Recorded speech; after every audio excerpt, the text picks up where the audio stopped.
invite you to stand with me as we pray together at this time. Let us pray. Gracious Heavenly Father, today we rejoice that we are gifted not only with this life, but you have given to us that gift of eternal life.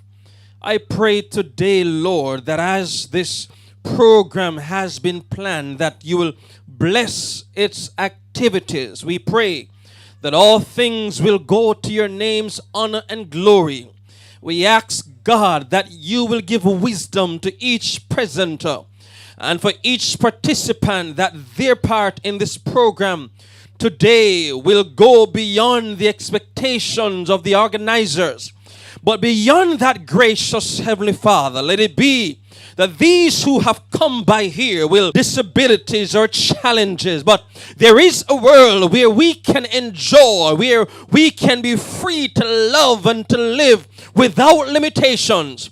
Until that moment, gracious Father, we pray that today will give us loves them, and a God who cares is our prayer and our asking. Let all God's people say amen and amen. God bless you, everyone, and do enjoy and bask in the goodness of God today. Have a good day, everyone.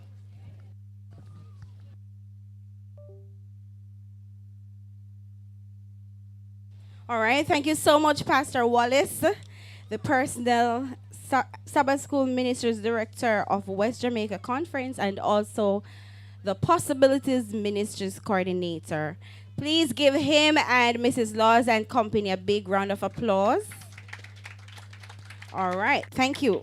For those of you who are just coming, let me just say good morning again.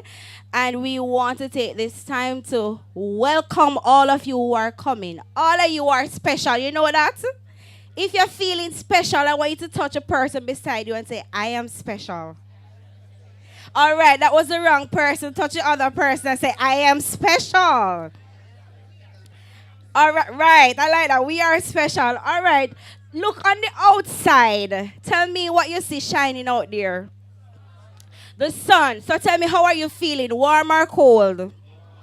Feeling warm, right? And that's the kind of welcome we want to give you this morning. A warm welcome. And I hope that by the end of today, you'll be feeling warmer. Not hot enough, but a little bit warmer.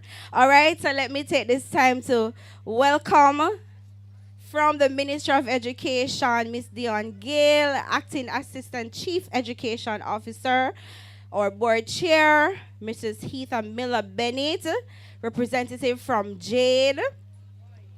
Also want to welcome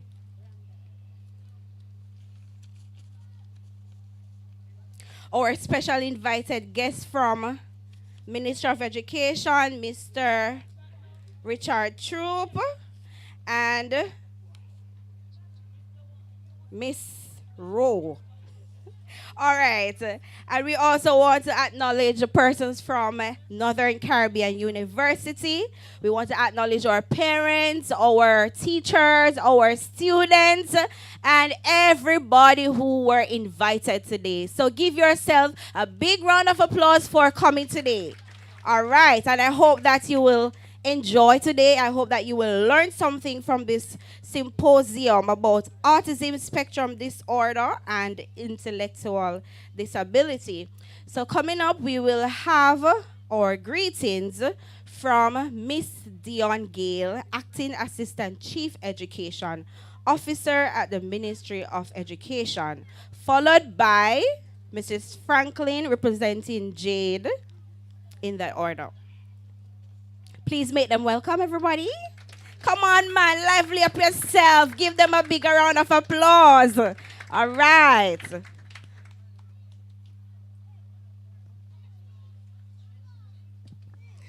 Good morning, everyone. I want to say a special good morning to our invited guests, our parents, our friends, and dedicated staff of the Llandilo School of Special Education. Okay, I bring you greetings on behalf of the Jamaican Association on Intellectual Disability, and I'm proud to say the Llandilo School of Special Education is a part of that organization. Okay.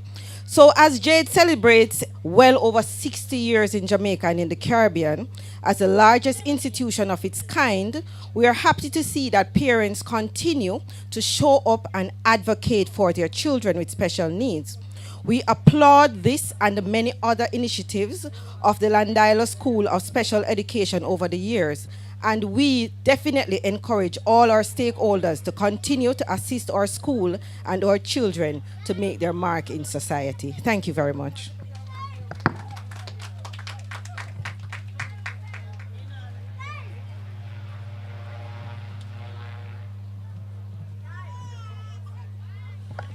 All right, thank you, Mrs. Franklin. All right, before Mrs. Gale comes, we will take the special item from the Performing Arts Group at the Llandilo School of Special Education. So please give our children and their teacher a big round of applause.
I believe the children are our future. Teach them well and let them lead the way. Show them all the beauty they possess inside. Give them a sense of pride to let it easier. Let the children laughter remind us how we used. Searching for a hero, people need someone to look up to. Never find anyone who will fill my needs. A lonely place to be, so I learned to depend on me. Never long ago, never to walk in anyone's shadows. If I fell, if I succeed, at least I live and I believe. No matter what they take from me, they can't take away my dignity. On the greatest love of all is happening to me.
Make some noise for the students. That was amazing. Let me see the hand of which parent or visitor can sing a note from that song.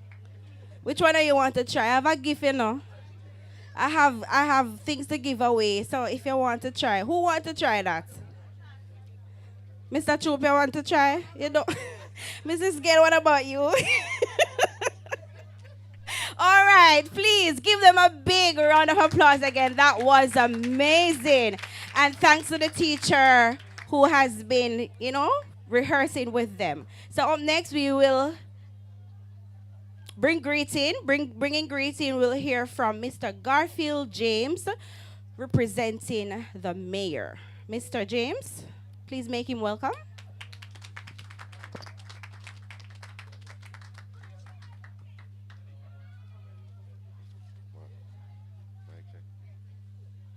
Mic check, check in 1, 2, 3.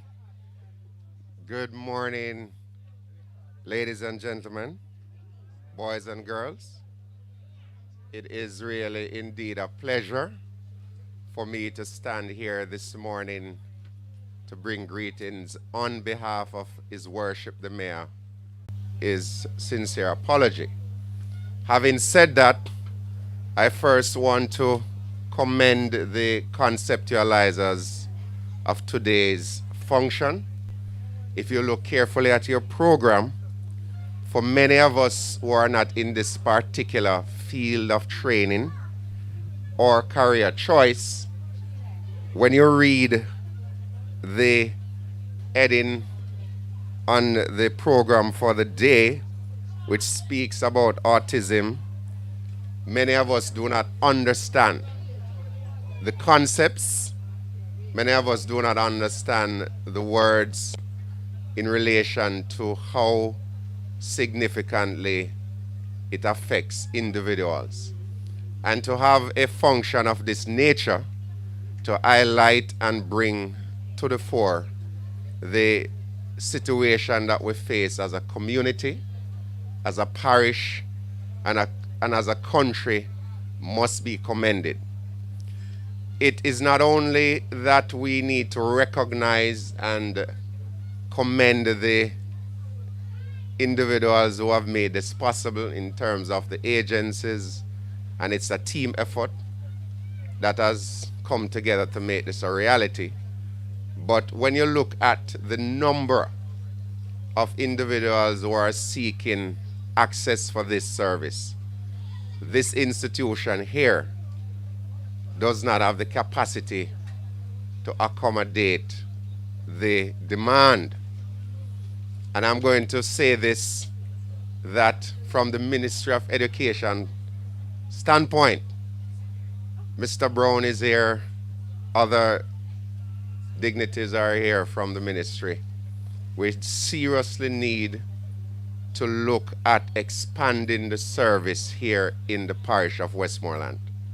In particular, we need to establish either another institution to complement this one rather, to ensure that we can increase the capacity. Because if we miss the opportunity to work with the children who are faced with these challenges, fail to ensure that we do what is necessary at this stage to start the process of making the corrections and improving the lives and the opportunities. But what we need to do is provide that opportunity. Ladies and gentlemen, I want to apply temperature, but I can see others are seated comfortably in their jackets, so it means that the heat is not that bad. And I want to ensure that the function, so you will bear with the heat. I thank you. Thank you, Mr. James. Troop and other, acting principal Mrs. Foster. Yes, we had a podium. Right? Other invited guests, other officials from the Ministry of Education, partners, well-wishers, friends, parents, students, everyone. Welcome, well, not welcome, but good afternoon to you. Now, today, if you look on the program, It says Autism Spectrum Disorder and Intellectual Disability Symposium. And the theme, building self-advocacy and self-determination through partnership. Now this, everyone, is a reassurance that we will not trivialize the role of special education to nation building. We heard Mr. James not too long ago speak, advocating for more facilities, right? But yeah, give him a clap. Give Mr. James a hand. But I must give you a positive, a more positive note on that too, is that this institution actually has three campuses, right? They cover all of Region 4 in terms of its parishes. So one is in St. James, one is in Hanover, and one is in Westmoreland, right? We also have another school coming up in Westmoreland as well, right? Because we know that there is a need here. So we have Savlamar Inclusive as well, Academy, that is also geared towards special education. They are now at grade 4 and they are going to go all the way up to the high school level, right? And we're also advocating for another school for part of it to become special as well, but we can't speak on that as yet because they're still in dialogue. Now, I remember when I joined the ministry in 2008, there was a heavy thrust from the Ministry of Education as relates to special education. We used to call it the Special Ed Work Stream. And this afternoon, colleagues and invited guests and parents, right, we are seeing a lot of the fruits of that endeavor. Now, as a region, I must say that we are proud of the one, right, as you continue your push onward and forward for the sake of our children. And I won't bore you any longer. You know, when we're in church preaching and we see people at the front starting doing this, we tend to stop, right? I cut our sermon short. Now, as a region, right, we have never ever downplayed special education. Because sometimes it's visible, sometimes it's not visible. And we have to ensure that all our children are treated equally and fairly, and everyone get that opportunity to become a better version of themselves. So with that, everyone, on behalf of Dr. Michelle Pinnock, her team of regional officers, all our education officers, I bring you greetings and I end here. Thank you all.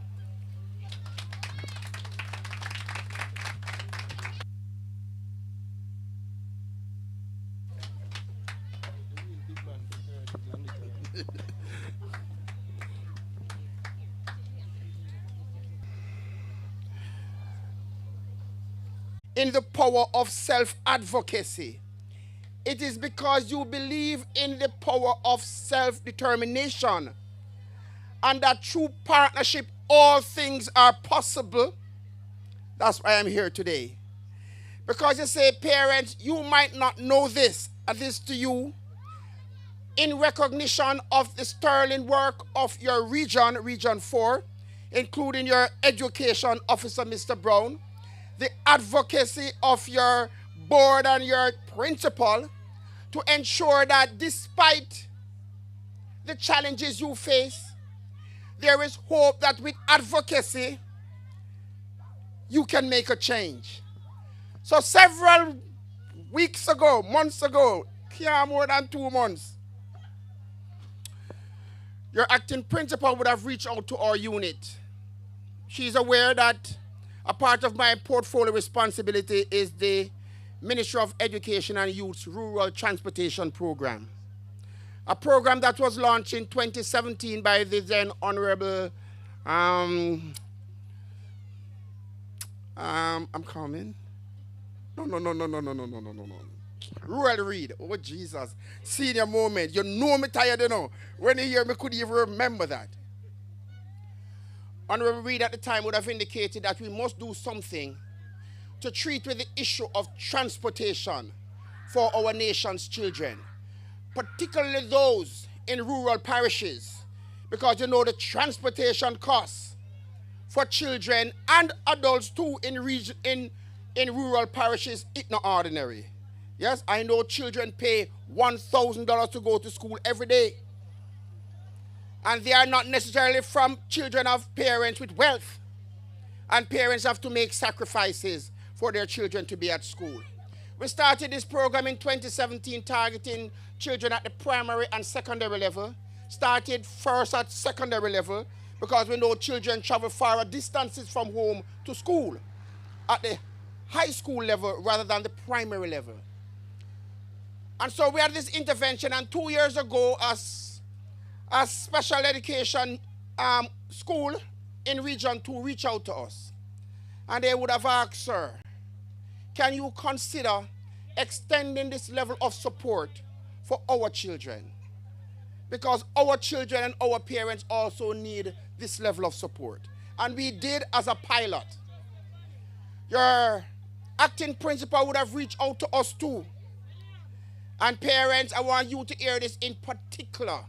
It is because of their self-advocacy, it is because of their self-determination, it is because of the partnership that today I can stand here and celebrate the fact that your institution has been included under the ministry's rural transportation program. It means that, and I will not even tell you what kind of value support, not because it's little bit, it is significant.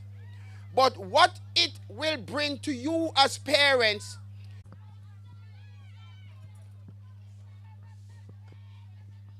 Mr. Garfield James, representative on behalf of the Mayor and Councillor. Mr. Brown, Education Officer. Mrs. Gale, Acting Assistant Chief Education Officer. Mr. Troop, Acting Director of Security in Schools at the Ministry of Education. Representative from JADE. Panelists, the Kiwanis, parents, friends, welcome. I'm Heather Miller, Chairman of the Board of Management for the Llandilo School of Special Education. I bring you greetings this morning. Me happy, me glad for soon, me heart full. What a lovely, lovely occasion. Everybody needs a champion. No matter who you be, you want somebody to look out for you. And today speaks to that. Our children sometimes are neglected, whether directly or indirectly, intentional or unintentional, and so they need a champion. The theme today speaks to that. And I'm going to focus on two words in today's theme: advocacy, partnership. And when I say we need a champion, we need somebody to talk for we. I don't know if you remember, like, I know when I was going to school, I was small. You wouldn't figure that out. I was very short, very tiny. And so they would pick on me. And then there was this boy. Maybe he liked me, but he always looked out for me. So everybody, when they pick on me, he would have said, wait till even, man. We are going to load up some stone. We leave school early and pack up some stone and stone them when they pass. So I had a champion. And we all need a champion. We need somebody to speak for us. Earlier, Mr. Troop mentioned about the transport. And it's through advocacy that we benefited from that. It's through advocacy that we have a robust education program here at Llandilo School of Special Education. It is through advocacy that we have an ongoing school feeding program. And so I think advocacy is the key to getting where we want and caring and protecting our children. Partnership. To dream alone is to sleep. But if you dream together, you enjoy the realities of life. And it is through this partnership that we are seeing this today. Each one of you here today is special. Special because you have partnered with us to make this event a success. And as a chairman, I feel proud. As a chairman, I feel as if we have succeeded in what we're doing, but we can't stop. We have to continue. And so I urge you all to continue to partner with us. I want to recognize some persons who have partnered with us over the years, two of whom are not with us.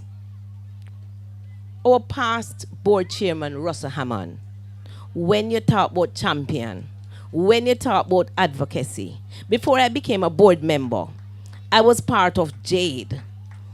And when I tell you that man, you don't think of him own the school, because anything him asks for, him a go get it, because he not stop nag. And I believe he was our champion. And so I walk in his footstep, trying to live up to that champion. I want to recognize somebody else who was on our board. And believe me, when I became the board chairman, I call her every day and I say, how am I to do this again? Why this look so? She was there to guide me. She was my champion on that board, and she was a champion of this school, and that is Maxine McGregor. A true champion for this school, and not just this school, for the parish of Westmoreland. We have other champions among us. Too many to name, but I'm going to recognize a few. We have Lorna Williams. Miss Lorna, she's our head cook and head buckle washer. We have Vivian Reed. And Vivian is dear to me because I'm over in my parish, Hanover. Big up yourself. We have Sergeant Seeley. Sergeant Seeley here today. The Board of Management, thank you. We have Alpheus Burchell. I don't even, if I don't hear your name, no feel no way. No feel no way. We know that you have partnered with us, and you have partnered with us in a way to let us succeed. Partnership requires commitment. It requires loyalty. It requires determination. It requires believing in a goal. These persons whom I've named, they were all that and more. Parents, Uno are one of our best partner. And we're begging Uno to continue. You have to be with us. You have to be here. You have to understand us, and we understand you. Partnership with Llandilo School of Special Education is like a relationship. If you don't work on it, it won't succeed. We won't always agree, but we have to keep the goal in mind. We have to keep the vision in mind. We ask you to continue to partner with us. We ask you to continue to believe in us. And we, as the Board of Management of Llandilo School of Special Education, give you our commitment to continue partnering with you to succeed. And remember, coming together is just the beginning. Staying together is progress. Working together is success. I wish you all the best in your endeavors today and onwards.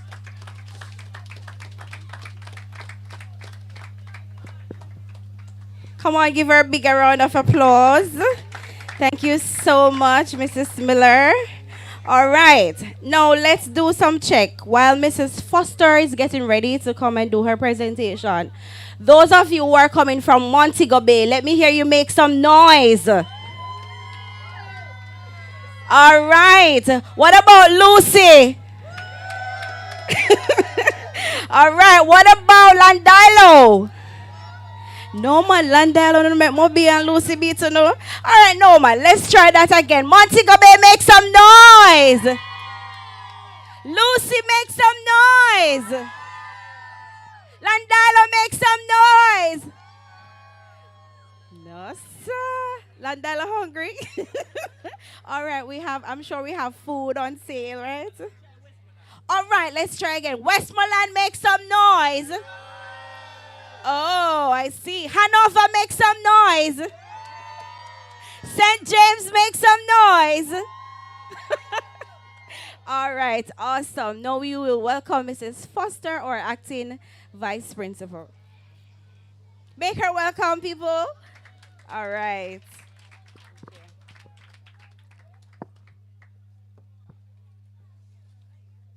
I was tempted to say, everybody make some noise, but I will not do that. Pleasant morning, everyone. I am just so happy that we are all here today. I can really feel the heat now that I'm standing here. You know, we as a group, as a team, from Llandilo, Savannah, Llandilo, Montego Bay, and Westmoreland, as a family, we say the Llandilo School of Special Education family, we work closely with persons with intellectual disabilities and persons on the autism spectrum. I will not go through the entire overview, but for those of you who have the program, you would have seen where we stated that we have 3 campuses and we cater to persons ages 6 to 21, so I won't go through the whole summary of it. But we have been here for a while and we have seen changes as time progresses. And so we thought of it. In March, March was celebrated as Intellectual Disability Awareness Month, and we wanted to do something. But the truth is, we are so creatively situated in that we have persons with cerebral palsy, Down syndrome, and so many different disorders. So if we should identify all of the disorders, we will be somehow, I would say, having special functions every month, and we can't do that. So what we have done is to coin autism spectrum disorder and intellectual disability month together. So today we are meeting, and you must be wondering why we're doing this. We are doing this because if we should look at the stats, it says that 1 in every 68 child or person is on the autism spectrum. If we should look at the international statistics as it relates to intellectual disability, in the United States you have 6.8 million persons with intellectual disabilities. What are we saying? Autism spectrum and intellectual disabilities, they are here to stay. And first time we could say that they are inside of your neighbor's backyard and way down the corner, but guess what? They are inside our very homes. And there's nothing wrong with that. But with that situation, it means that we have to sensitize persons. Because when our parents go out, when our children go out, sometimes they are faced with some stigmatization. And sometimes it's not because persons want to, but it's because they don't know what to do. So having teachers, educators, having parents, having people in the community look around, we are saying to persons, we want you to know more. Not just more about intellectual disability, but how do we teach the persons with the special needs to advocate for themselves? If you should walk to the back of this tent, I want you to look. The very first tent behind here is the Llandilo School of Special Education tent. I want you to look at language arts, math, and life skills. You will see things there that we're teaching our children how they can lead a more independent life, because that is our aim. We want them to be independent. If they are not independent, it means that the parents will be taking care of them forever. And the parents, you will not be around forever. So we have to teach them, we have to give them the wings to fly. And so if you look over in life skills especially, you'll notice some communication boards, some little communication cards, and some rings. What we are doing, we are building our students' self-advocacy and self-determination skills by saying, if you're hungry, if you cannot speak, you're going to use the cards that are provided to say, I am hungry. If I'm hurt, you touch the card to say, I am hurt. So we are allowing the students, the children, the persons with disabilities to speak for themselves. Parents, sometimes and even other persons who are here. Sometimes we create handicapping situations for them by doing everything for them. Today we are saying, look here, that is over. We want you to stand on your own. And we're not just going to pull back and leave them. Today, we are here to say, we are teaching you how to give them that little nudge to do better. And you learn when to step back a bit and allow them to make a step forward and grow and develop in their own time and in their own way. So having this symposium is really to build the knowledge, to sensitize persons around that even though persons have disabilities, it is not a curse.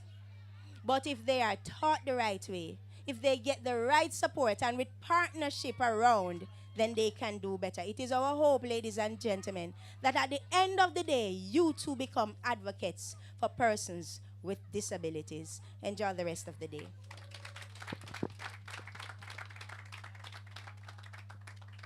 Well said, Mrs. Foster. Thank you so much for that overview. And I'm sure that all of us would have learned something. If you didn't know something about the school, now you have learned something else about the things that we do as students and teachers. And I hope that you will give your support from this day onward. Is that a promise? Hold on, everybody quiet. Do you pledge to give your support?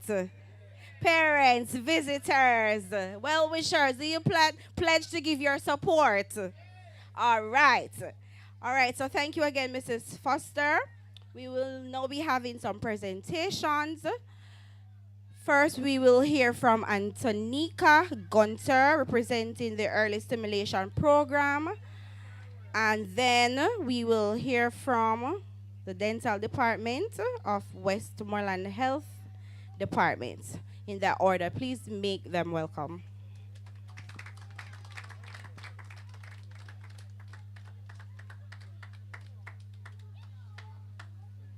And after the presentation, Miss Tanil Armstrong from the Montego Bay Learning Center, please make yourself ready after the presentation.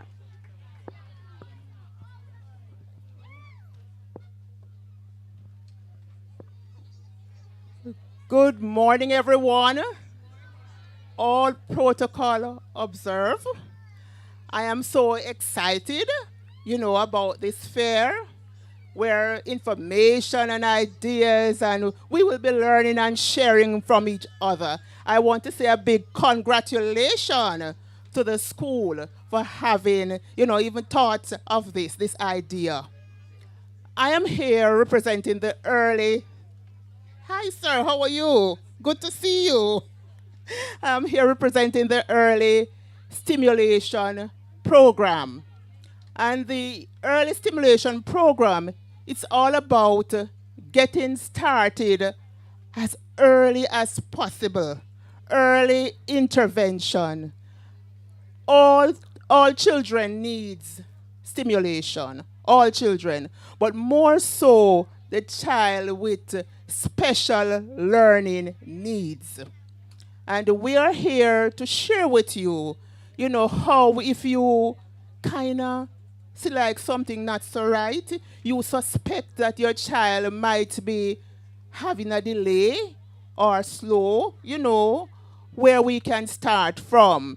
We don't have to wait until the child gets to primary level or, teacher send you home and say try and go get an assessment. But we can start as early as possible. And so we are from birth to 6 years old. We are located at the Montego Bay Learning Center. That's Catherine Hall. So you can come. If you, as I say, if you suspect that something might be wrong, don't sit home and wonder and ponder. It's free of cost.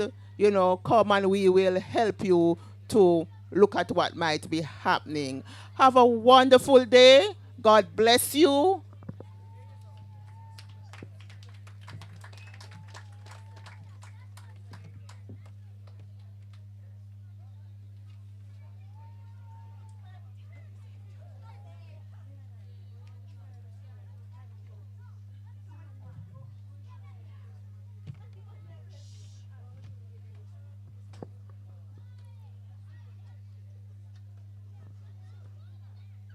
Bun and Cheese by Miss Louise Benny Coverly.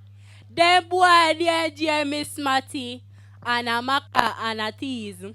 Them a kill themselves with laugh, ma, and a call her Bun and Cheese. They say, from Good Friday morning, a job boy no get no ease. Morning, noon, and night, and bedtime, she was yamming Bun and Cheese. For breakfast, lunch, and dinner, she got so Bun and Cheese.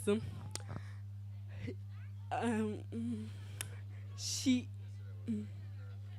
was so.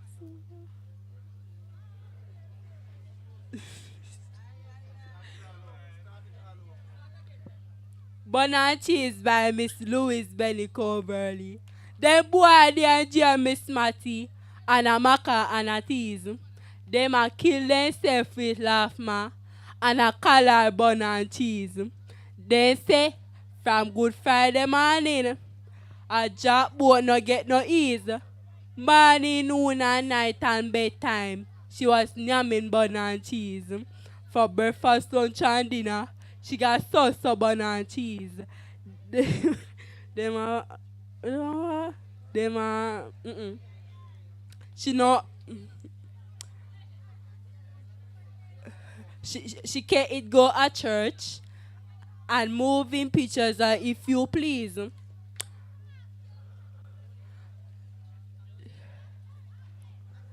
She no cook no ackee and saltfish. She no cook no ackee and saltfish. Cut her yai pan rice and peas. Yeah, me put pot on fire. When me got me Bun and Cheese. It's the time come and go eh. And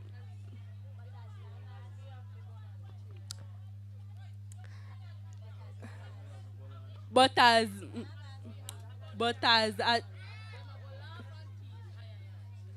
them a go laugh. No man. It's third time come and go eh. All hour and a moon as long may have the Bun and Cheese. Them a go laugh and things. Ay ay ay. Ay, ay, ay. Make some noise for her. Let me see the hands of all those who love Bun and Cheese. Nobody here don't like Bun and Cheese? No? What about Bun alone? Or cheese alone? Cheese alone.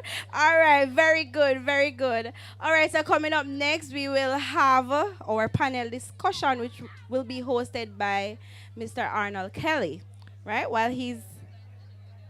While he's getting ready to come, we have lunch on sale. So you can order your fried chicken, Barbie fried chicken. What else is on the menu? Jerk chicken, escovite fish. All right? Yes. So you have proper lunch. All right? So we have the fried chicken, Barbie fried chicken, jerk chicken, and escovite fish. All right? So you can find a teacher and make your order so that the lunch will not finish on you. All right? So Mr. Arnold Kelly, please give him a big round of applause as he comes to host our panel discussion. Good afternoon, everyone. Well, I'm excited to be here because I love to learn. Yes? Anybody else love to learn? You love to learn? Yes, I love to learn. Especially, I love to get to understand how to relate and understand others and how to relate to other individuals. And today is a golden opportunity for us as we look at disability awareness, building self-advocacy, and self-determination through partnerships.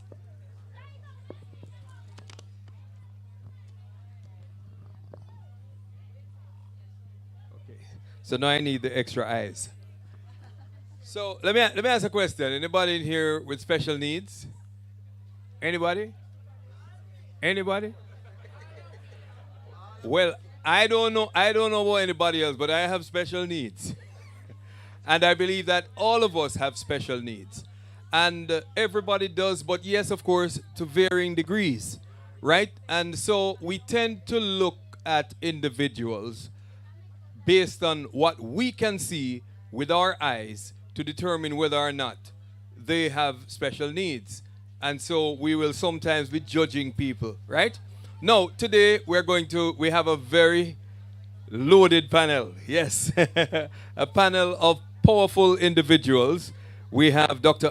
Arlene Brown Earl, a well-known psychologist, and she is one of us from Northern Caribbean University. So we've worked together on a number of programs before, and I can tell you she has a lot to share with you today. We also have Mrs. Diane Lawton Franklin, behavioral therapist with the Jamaica Association on Intellectual Disabilities. Also, Mr. Sunil Bonsi, a parent. Oh, wait, we have Ms. Dion Gale, yes, Acting Assistant Chief Education Officer with the Ministry of Education. Mr. Sunil Bonsi, a parent, and Ms. Valerie Brown, also a parent. And so we're going to invite our panelists to join us on the platform as we explore this interesting and exciting topic, because we want to understand more about disabilities, right? And persons with disabilities. It's good to be here in Westmoreland, and I've always felt that when people thought they knew the entire island, it took somebody smart to tell them there's more land in the West. And so the name came about and stuck.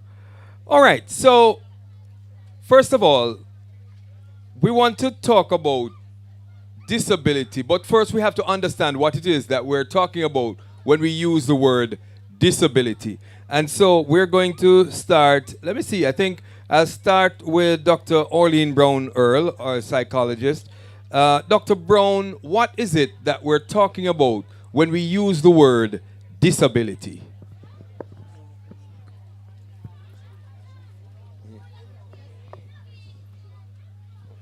Hello, can you hear me? Yes, how are you all doing? Great. So when we talk about disability, we're talking about a particular feature that presents itself in more than one setting. So at home, at school, at work, or play, things are not working as we would think that they would normally. And as specifically as Ms. Foster has asked me to define, she has asked me to look at intellectual disability disorder as well as autism disorder. Can I go ahead, sir? Oh, yes. Defining those. So usually with the intellectual disability disorder or the IDD, it usually presents itself at birth. But what we do know is that a child can have a brain injury, and they also present with disorders as it relates to the ability to reason, to learn, to be physically and or mentally active. And also what we do understand is that the child who presents with what we call intellectual disability disorder, and in the past we used to mental retardation, but we no longer say that. Promise me you won't ever use that term, okay? Those children have to present with what you call adaptive functions. So they take a little longer time to learn how to cook, how to eat properly, how to bathe themselves, how to understand that they must get change from the shop. So we want you to remember that's what defines the intellectual disability disorder. Then we have our autism spectrum disorder. And that particular population now can have some of those similar features, but they may also have a range. So you have level 1 where they present as mild, level 2 where they're moderate, and level 3 severe. But primarily they will have some social and emotional issues present themselves. So you can have the child that presents with autism at level 1, and they can be a professional, and they can work well, but their social skills are not so good, and we have to be very patient with them. The ones that are moderate, they're going to need a little more help with their verbal skills and how they understand. The ones who present as severe or level 3, they're going to need much more help and much more patience from us. So I want us to always remember that. But the bottom line is, parents and friends, we never say that a person has any of these disorders unless we have an evaluation. So you find your professional psychologist, your pediatricians, and you make sure that the children are properly tested, or adults are properly assessed, and then you say, yes, this is what presents, and then you take your document to the Ministry of Education, Ministry of Labor and Social Security, yes, and make sure that they get all the possible help that they can. Thank you so much. What are some of the things, though, that you think that we get wrong? I mean, when I say we, those of us who are not a part of the disabled community. Okay, so what happens a lot of times is that we just look at somebody's physical appearance and think that they might not be intellectually capable. And we want to make sure we think about that, because there are many among us who, because our feet are not what they should be normally, or our hands, or just the way our face might be shaped, does not mean that intellectually we are not intelligent. So as human beings, we look at the physical and we make a decision. And so we need to be very careful that we no longer do that, because in Jamaica, we are much more aware than many places in the world. All right, thank you so much. And, as I listen, I am starting to see some of the things that even I have been looking at from my own eyes to say, well, I can determine this based on my judgment, when in fact I am not trained to test someone to say, okay, this is so or this is not so. All right, Mrs. Diane Lawton Franklin is a behavioral therapist with the Jamaica Association on Intellectual Disabilities. Mrs. Franklin, talk to us about behavior, because we tend to, if a child is acting up one way or another, we just say the child is rude, we slap them 2 times, we put them in a corner to sit down, and when they come out, they should be behaving perfectly. But it doesn't always work like that. Talk to us about behavior and understanding childhood behavior, and what are some of the reasons, some of the things that could be affecting that.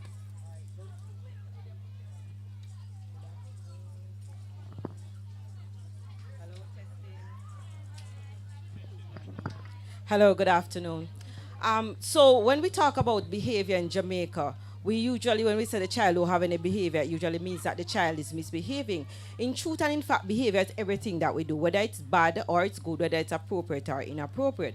So when we're talking about behaviors in terms of our children with ASD, what we're talking about is the maladaptive behavior, or the bad behaviors, as our population would say.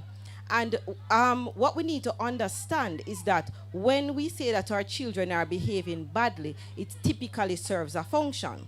And usually, if parents take the time out and teach us to find out what is the function of that behavior, then you'll be better able to manage the behaviors with your children and with your students. So for example, let me give a quick example if I may. So a child comes to school and the child is just throwing things over, ripping up the paper, that sort of a thing. And the teacher is saying, but I don't understand what is happening. But earlier in the morning, mommy didn't have any money to buy any breakfast, so the child is very hungry. Now, we know that in Jamaica, we have to get down to the colloquial terms. A hungry man is a hungry man, you understand? So this child is non-verbal, and they're ripping up the paper, and they're overturning texts and everything, and no maths not going on, and no life skills, and no language arts. And teacher is upset and wondering what is happening. But if mom had took the time to call and say, Miss, you know that the child didn't have any breakfast this morning, then teacher would have understood and know what to expect. Now, fast forward, the day could have gone a lot better. So for behavior, we have to just don't put it in under a big umbrella, understand the behaviors, and we will know why a bad behavior or a maladaptive behavior is occurring. Okay, but what about cases that go beyond the regular everyday thing like hunger? You know, the everyday emotion like hunger, or maybe someone said something to the child on the way to school and so on. What about the matters that occur within the child's mind? All right, so let's zone in now on our autism spectrum disorder. And before I start, let me just say that every child is an individual. So parents like to say, boy, my child have autism, but I don't know, oh, I'm not as good as that one, or oh, my child so low, or oh, my child so high. But we have to understand, just like how we have different personalities, a child on the autism spectrum has different behaviors, and not every child exhibits the same thing. So, for example, now we're gonna go beyond. For if a child with autism comes in here, we say probably they're rocking like this, holding their ears, that sort of a thing, sometimes making some loud noises. And society doesn't understand, but what happens is that the child with autism is trying to understand and trying to cope with this environment. Lot of people, lots of faces, that sort of a thing. But the biggest thing, sir, it's going to be education. Right? We have to educate our people, because if you know, for instance, that a child who puts things in their mouth, we call it pica, it is a sensory deficit, right? So we know that if we use something to replace that, probably a piece of gum, allow them to chew something else, that sort of a thing. So autism spectrum disorder, some children will have aggression, some children may not. Some children may exhibit self-injurious behaviors. They may hit themselves, that sort of a thing. Some children may not. But as I said before, it goes back to knowing your child and understanding that even though your child may be diagnosed with autism spectrum disorder, they may not exhibit everything that is on the spectrum. Thank you so much. And we have also Ms. Dion Gale, Acting Assistant Chief Education Officer with the Ministry of Education. Mrs. Gale, the school system, though, what we're talking about right now, a lot of that we will see exhibited within the school system. How prepared are we, and how do we work with our teachers and other caregivers to help to mitigate, to try to fix some of these, if we can, if these are fixable?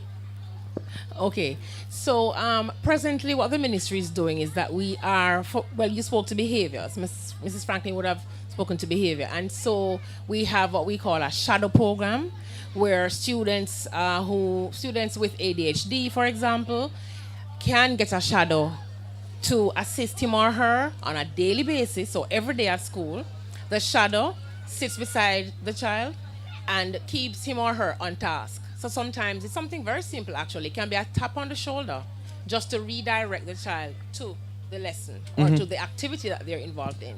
So the provision of shadow is one. You mentioned teachers just now too. We do a lot of sensitization for our teachers. So we can equip them with the correct strategies so they know what to do when they're seeing that behavior. We do sensitization on writing of an IIP. And this is an individual intervention plan. So the teacher has to do that. But the teacher is equipped where she would look at the assessment report and look at some of what is happening to the child, the interventions that are suggested there, and they write this individual plan for that child.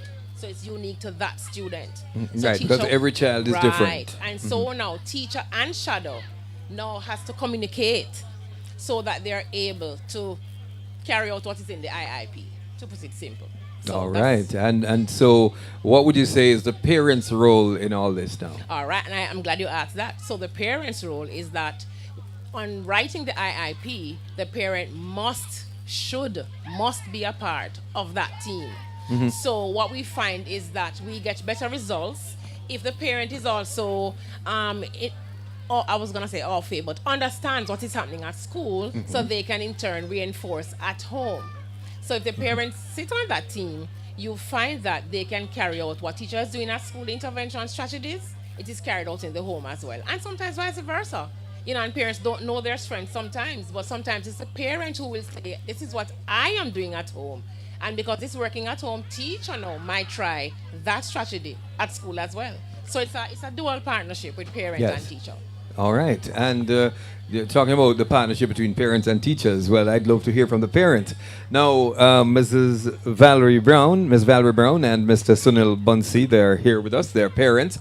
And Ms. Brown, what are some of the things that you would say that a parent with a child with special needs has to bear in mind to ensure that the child is successful in light of, well, from your experience? All right. Thank you so much, and thank you so much, everyone, for giving me this opportunity to share. I have a daughter. She's now 20, and we've been struggling with intellectual disability due to severe seizures. And what I have done as a parent, first and foremost, was to educate myself as to how to manage my daughter, how to manage in the home, and also in the home and persons who visit us, and also when I take her out, that I pave that way for her. And education was very important for me. Understand the medical aspect, understand how to structure the home to accommodate the seizure. And then when she went into preteen and then teen behavior as my normal daughter, coupled with the medical aspect of it and the fear as a parent that something may happen and she's not able to articulate. So you mentioned bad behavior. There were times that I had to teach her how to articulate. If there was someone in her midst that she felt uncomfortable, she would be saying things that you would not like. But I know that it was a sign for me to move her from that environment. I think it's important to underline what you just said a while ago. So, parents, sometimes your child will do something or say something and you're like, how can you be such an awful child? When in fact, the child feels threatened, and that's the way the child is telling you, I do not feel safe in this world or in this space. So we have to pay attention. Yes, you may continue. That's correct. And also, there is another mechanism that I put in place. She will constantly talk about, and she will fixate, maybe on the taxi that carries her every single day, and she'll come home and tell me, oh, the taxi does this, the taxi does that, the taxi does that. I not just listen, I pay attention. Everything that she says is important, and I follow up with additional questions. I use our private time. I ensure that no matter what my schedule is, I make time to bathe her, to listen to her, to changes within her body that she wouldn't understand. Remember now, this is a child that is not able to relate to the world by reading. I don't know that she understands everything that I watch because I monitor what she looks at. Everything that she sees, I ensure that I engage myself. I take the a time to understand what she's seeing and take the time to explain to her what goes on. I can give you a vivid experience that I had with her. Never underestimate them. You'll be so surprised what they know. I took her to get her voter's ID, knowing that she couldn't write, but she was of the age to get her voter's ID. And there was hassling with the lady because there were so many limitations in the system. Because she couldn't write, she wouldn't be able to identify where she lived in order to get that validation done. And, then when she saw that I put my handbag down and knowing my body structure, she said that to herself, oh, mommy is out for a fight now. She came up, and while I was there arguing with the lady, I felt her touch on my arm, and she said, mommy, I can do it. And would you believe that I never know Justine could have signed her name, and she did that. Oh, man. Yes. So from that point on, that happened a year ago, I never underestimate her. Wow. You'd be so surprised what they can do. I came here for a sports day, and there was a youth worried about her mom not coming. And we're all there outside worried that her mom wasn't there. And I don't know what happened. I started playing Shirley Caesar. And she said to me, Miss, he couldn't talk. He doesn't talk. And he touched me. And he said to me, music make me happy. And I gave him my phone. I can find him. I gave him my phone, and he was able to find every decent song there was. Yes, and I tell myself, never underestimate their strength because they have that there. Yes. I know we spent a lot of time with you, but I am so caught up with your story that I have to ask, what was it that took you from a place where you realized you told yourself, first of all, boy, I don't know how I'm going to manage with this child, to get to the place where you are, where you really decided, look, this is something I have to do and to dedicate your life to? What was it that flipped that switch? I had her for an appointment to get her speech therapy done. And I took early time off from work, walking, going home. And I wasn't talking to myself, I was praying. And a gentleman passed and said, Lord, you gone? I said, no, I'm not gone. I'm talking to God. And I was walking. And when I walk up to my back veranda, she said to me, you come, I just say you walk. And Justin couldn't talk, he was 8. Really? And my belief in God, faith, and knowing that he will break barriers that I couldn't break. Amen. I know that he was able. Throughout the time, there are things I couldn't share with anyone. There were no doctors who would be able to comfort me. But when I pray, there were solutions. And that was where my turn, accepting, stop being sorry for myself, thinking that I did something wrong, because it's no fault of yours, but I'm given a blessing, and I'm gonna run on that journey. What a powerful story. And believe me, there are many more like this. We have Mr. Sunil Bunsi, who is also a parent. Mr. Bunsi, tell us about your experience as a parent. First of all, when you found out that you have a child with special needs, what was your first reaction? Hi, morning everyone. Well, Sanjay is 15 years old presently, but he's ASD. Initially, Sanjay was just like a regular baby. Brightest eyes you could have seen, biggest smile. We never knew initially what was happening. It started to set in when he took a little longer to walk than most babies do. And then his speech, he's nonverbal. So we went to a couple doctors, and then we went to a specialist at Half Moon in Montego Bay, and that's when he was diagnosed with ASD.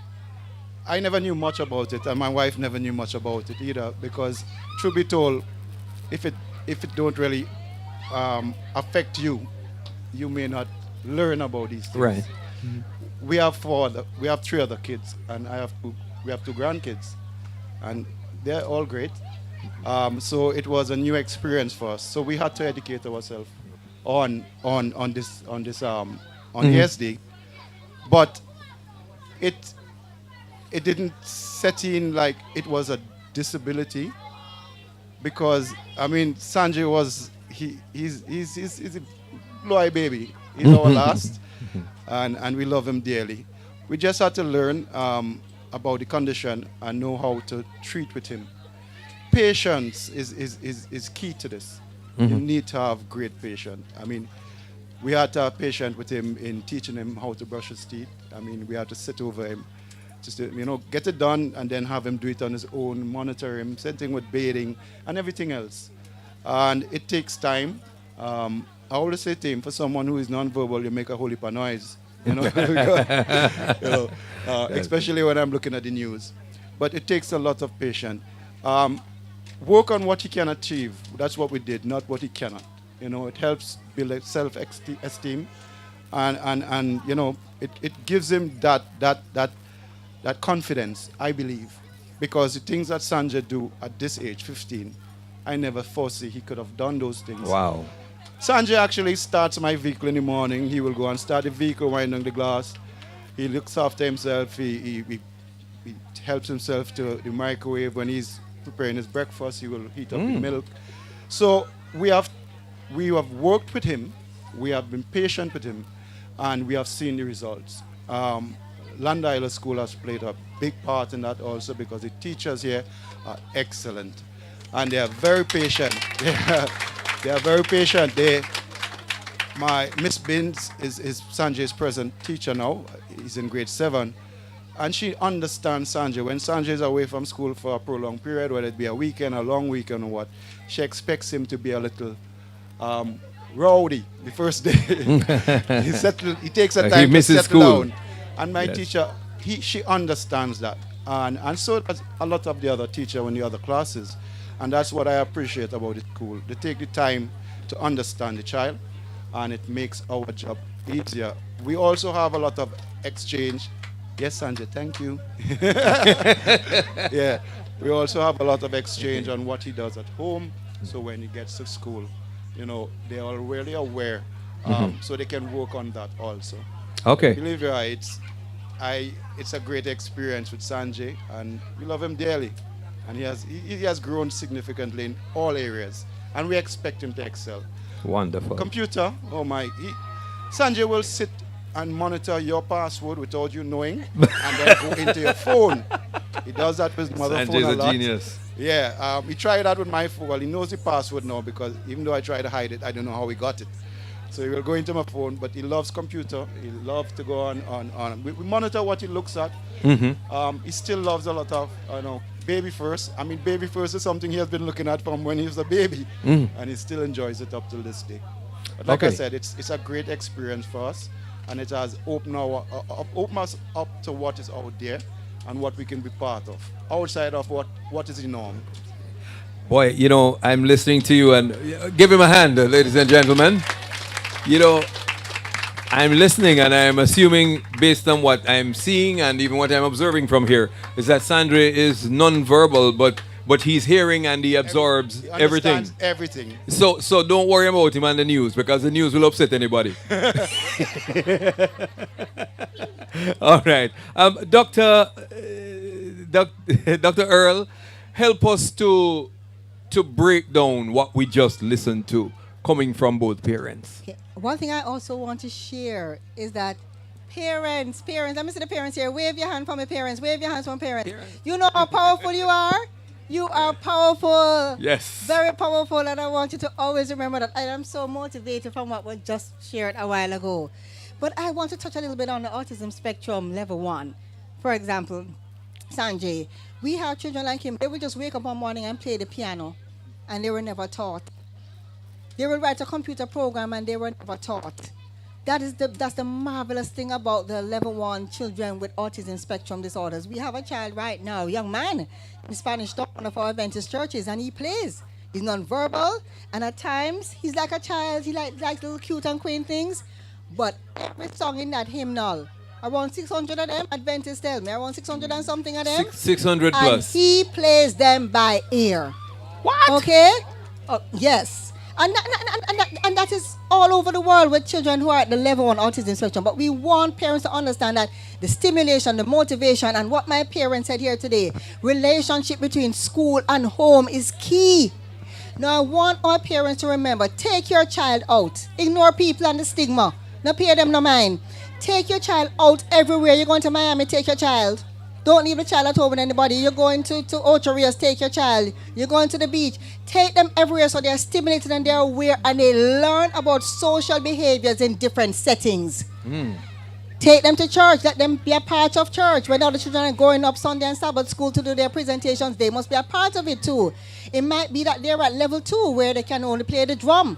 Or I have children at my churches, my husband pastors, and we just have them play 2 keys while the children are singing. They just go from C to E to keep them engaged and active.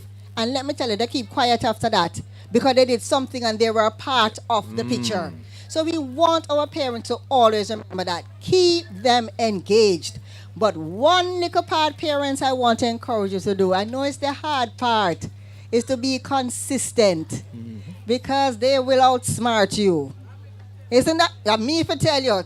Can I get a witness out there? Can I get a witness out there? Yes. So the hard part for us parents now is to be as consistent as possible. So no will have to mean no unless there's an exceptional situation. Thank you for affirming me, mother. All right? So we want to try to be as consistent as you can. And know sometimes it might mean you can't do what you want to do. But guess what happened? As Sanjay's daddy said, 3 years down the road, you reap the reward. Yes. All right, so I want us to look at it like that. But critically, very importantly, get the professional assessment done, because that will ease your mind to understand. And nobody at ministry can tell you anything when you have your document to show that this is what my child needs, because I want to maximize my child's potential. Wonderful. Thank you. Thank you so much. And Ms. Gail, from the Ministry of Education's perspective, how important is it if you have a child who is autistic? How important is it to have that child in a school for special education and not in the regular classroom? Or is the regular classroom now being adapted to fit? All right, and I think I appreciate how you asked the question just now, because it heavily depends though on the diagnosis, and Dr. Earl would have just spoken to that. So it's a level 1 and level 2, you know. For all the disabilities, they are on a spectrum from mild to moderate to severe. Right. So if a student is moderate to severe, we would more target a segregated setting. But once the student is mild, we would then speak to inclusion. So in a regular school, but with in a regular school, but with some amount of help, some support. So it could be in a regular school with a shadow that I spoke to before, yes, or in a regular school with just a pull-out program, whatever it is. So some students can benefit, or I would say the regular school placement is more appropriate, and for some students, the segregated setting is more appropriate, depending on the diagnosis and the level. Okay, and I think Mr. Bunsi, you're indicating you. No, I was. Okay, all right, and I'm curious. Any parent sitting here today, do you have a question for any of our panelists?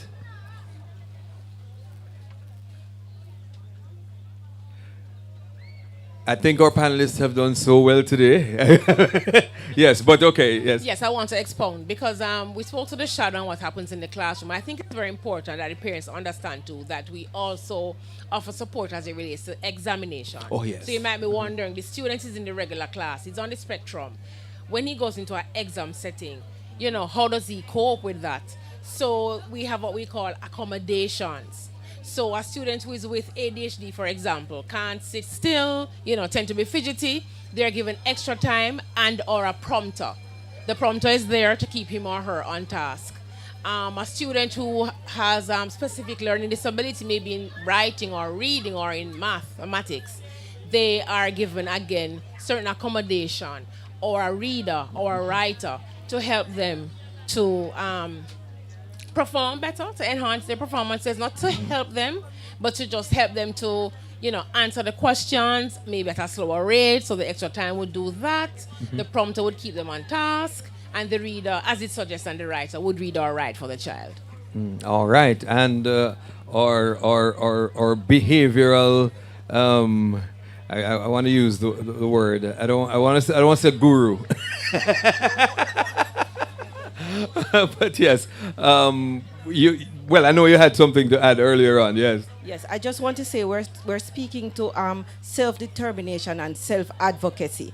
And parents, I want us to understand that we should move towards independence as much as possible, because Mrs. Foster spoke to the fact that you're not going to be here all the time. Yes. And our children must be able to self-advocate, right? They must be able to go to a KFC and so forth and be able to order. They must be able to speak up for themselves in situations that they are not comfortable in. And you might be saying that your child is non-verbal, but you can teach communication skills to all our children, whether it be visual or you actually teach them to speak, but they must be taught to self-advocate. And that is, I want parents, if you get nothing from this, please take that away. All right, and I want to start at the end, at the far end, Miss Valerie Brown. If there is one thing that you want others to understand, those who don't have to deal with the kind of challenges that you have dealt with and the amount of work that you've had to put in for some things that other people find so easy. And so I'm pretty sure along the way, many people might have said to you, well, how your daughter takes so long to do this? Or, you know, whatever, look, she has so many, this age and blah, blah, blah, or whatever, because they don't understand. What would you want to leave on the minds of parents who probably do not understand these challenges? All right, I'm going to deal with the no. One of the issues that I have to deal with is she's fully developed, a 20-year-old woman looking at her, so you couldn't tell that something is wrong. And so when we go out, you find that there are men and, persons looking at her. And so she will look to me with a stare to tell me that she's uncomfortable. But the person is not in her personal space. So I have to go before her to tell her it's okay, that's going to happen, but you don't need to look at that individual if you don't feel comfortable. So I teach her signs, how to communicate with me, to handle situations like those, right? And how to keep her safe.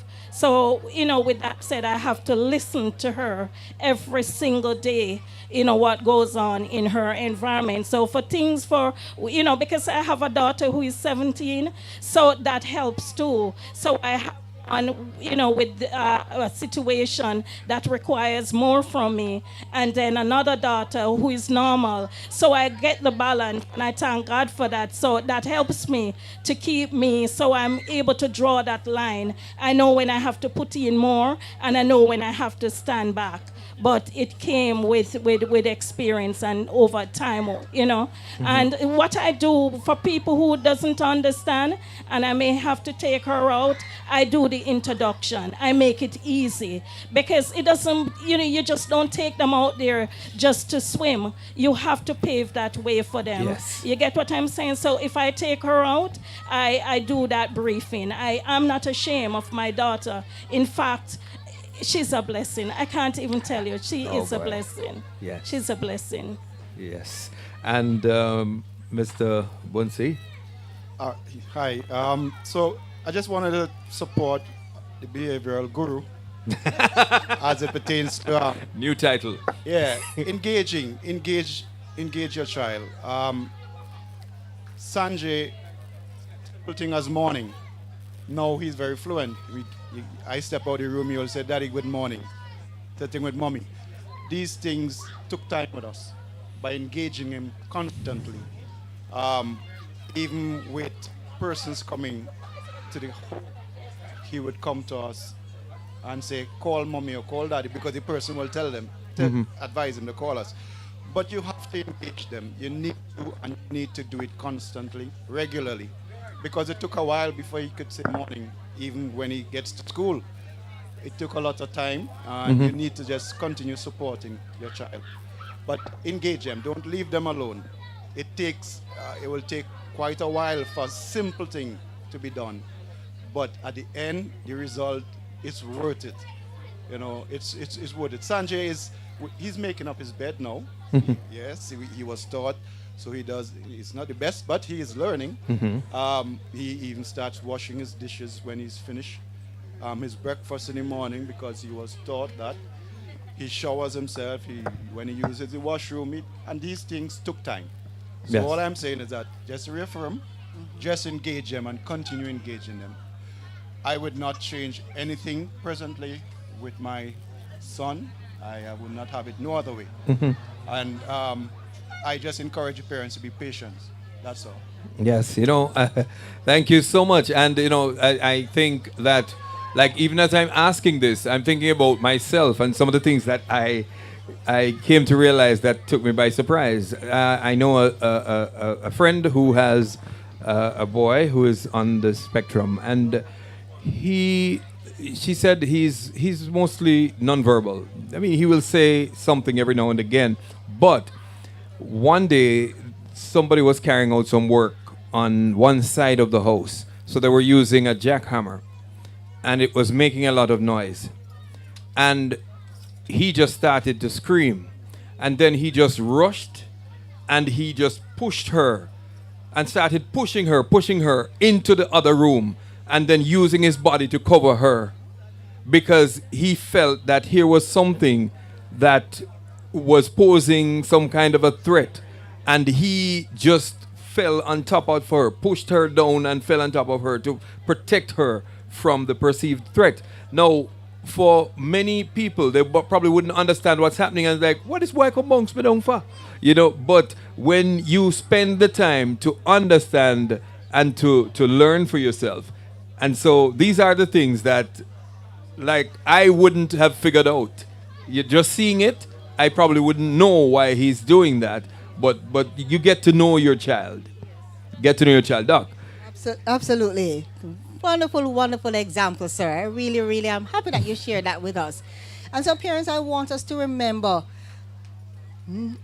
your child might be nonverbal, your child might take a long time to learn and to reason, but I want you to get them involved in activities.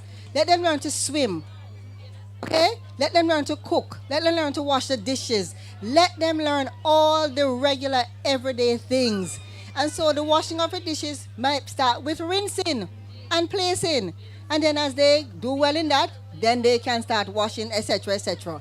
But just take your time to teach them these everyday activities, because these might just be the things that save their lives. And guess what happened? Nowadays, we find a lot of jobs in the hotel industry, in other areas, are so compartmentalized.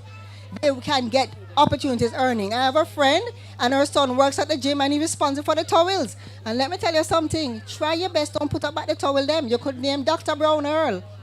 He puts his foot down and reminds you of the rules. Okay, he's on the spectrum. Now he's 21, and he speaks a little more than he did when young.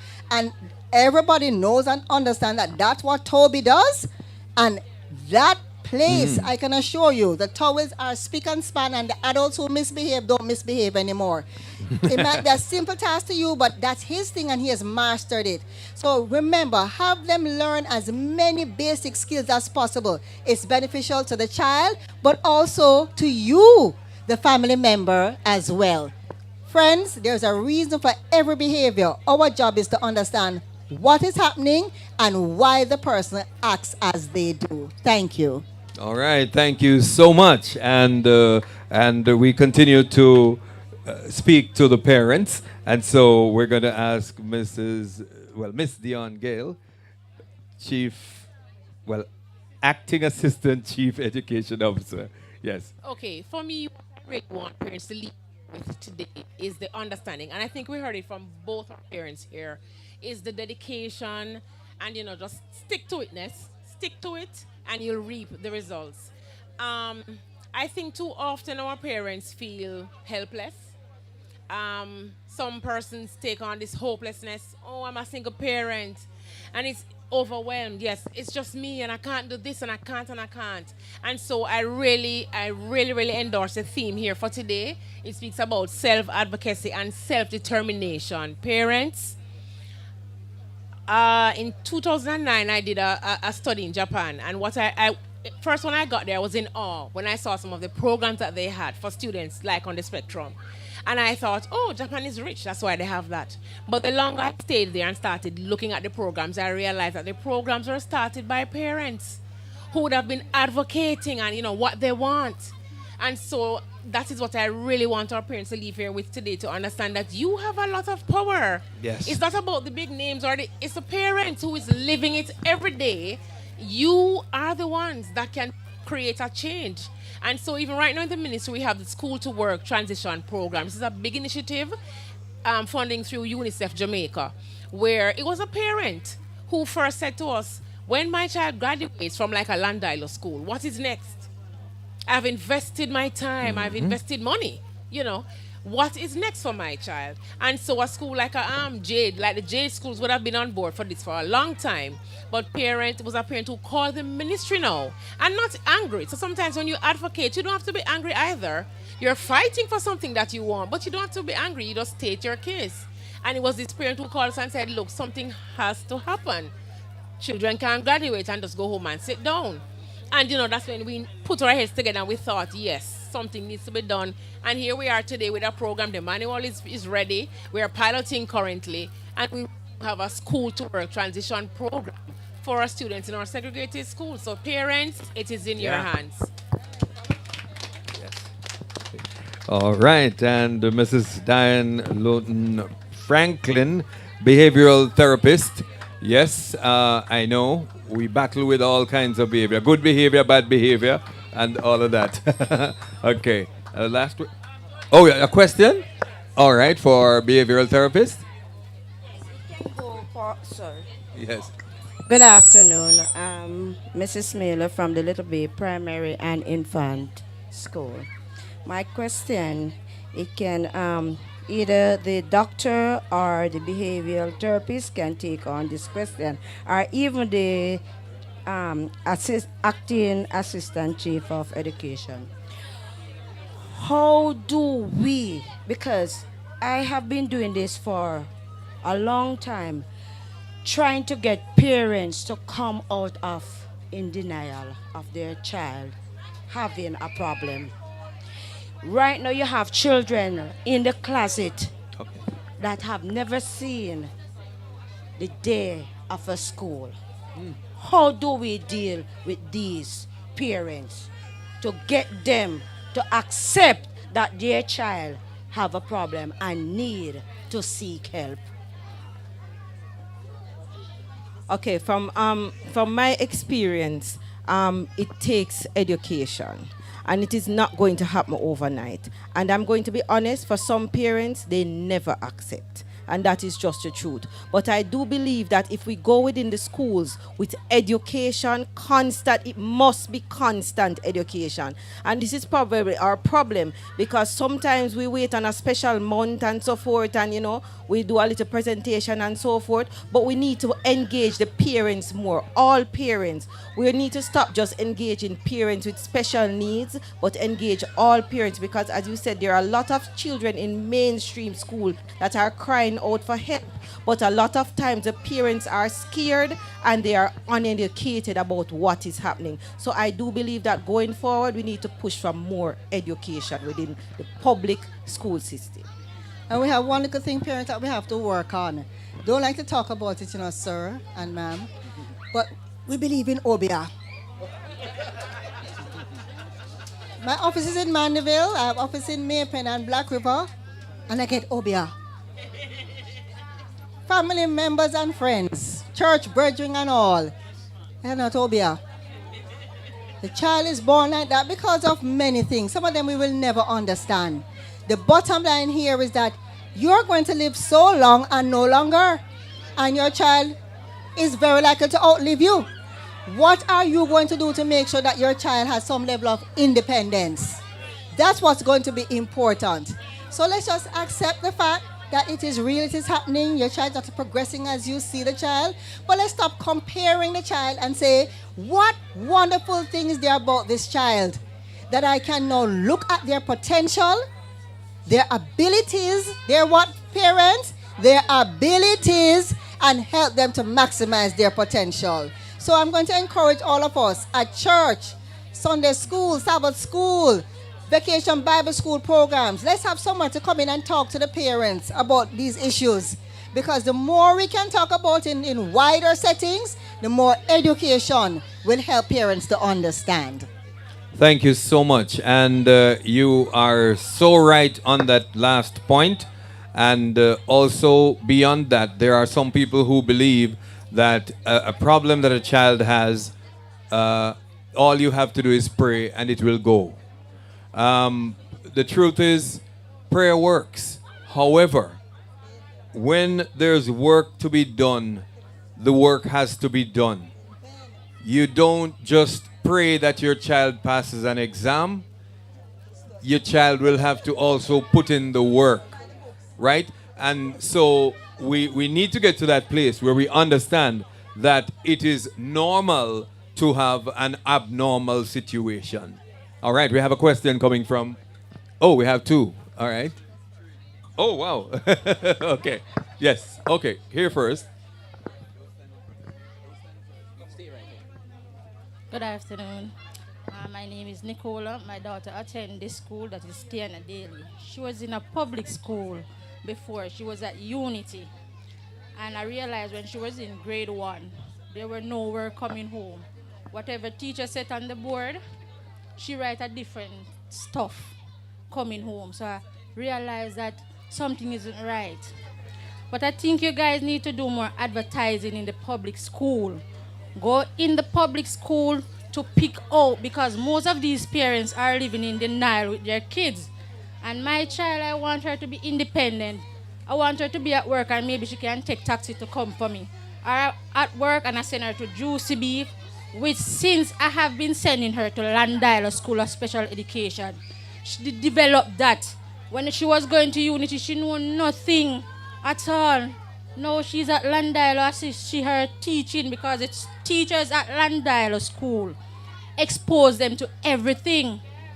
Every single thing. My daughter is so advanced right now. She can teach a classroom by herself. Wow. There is her Tiana Daly, and I'm so proud of her. I'm not ashamed of her, not one day.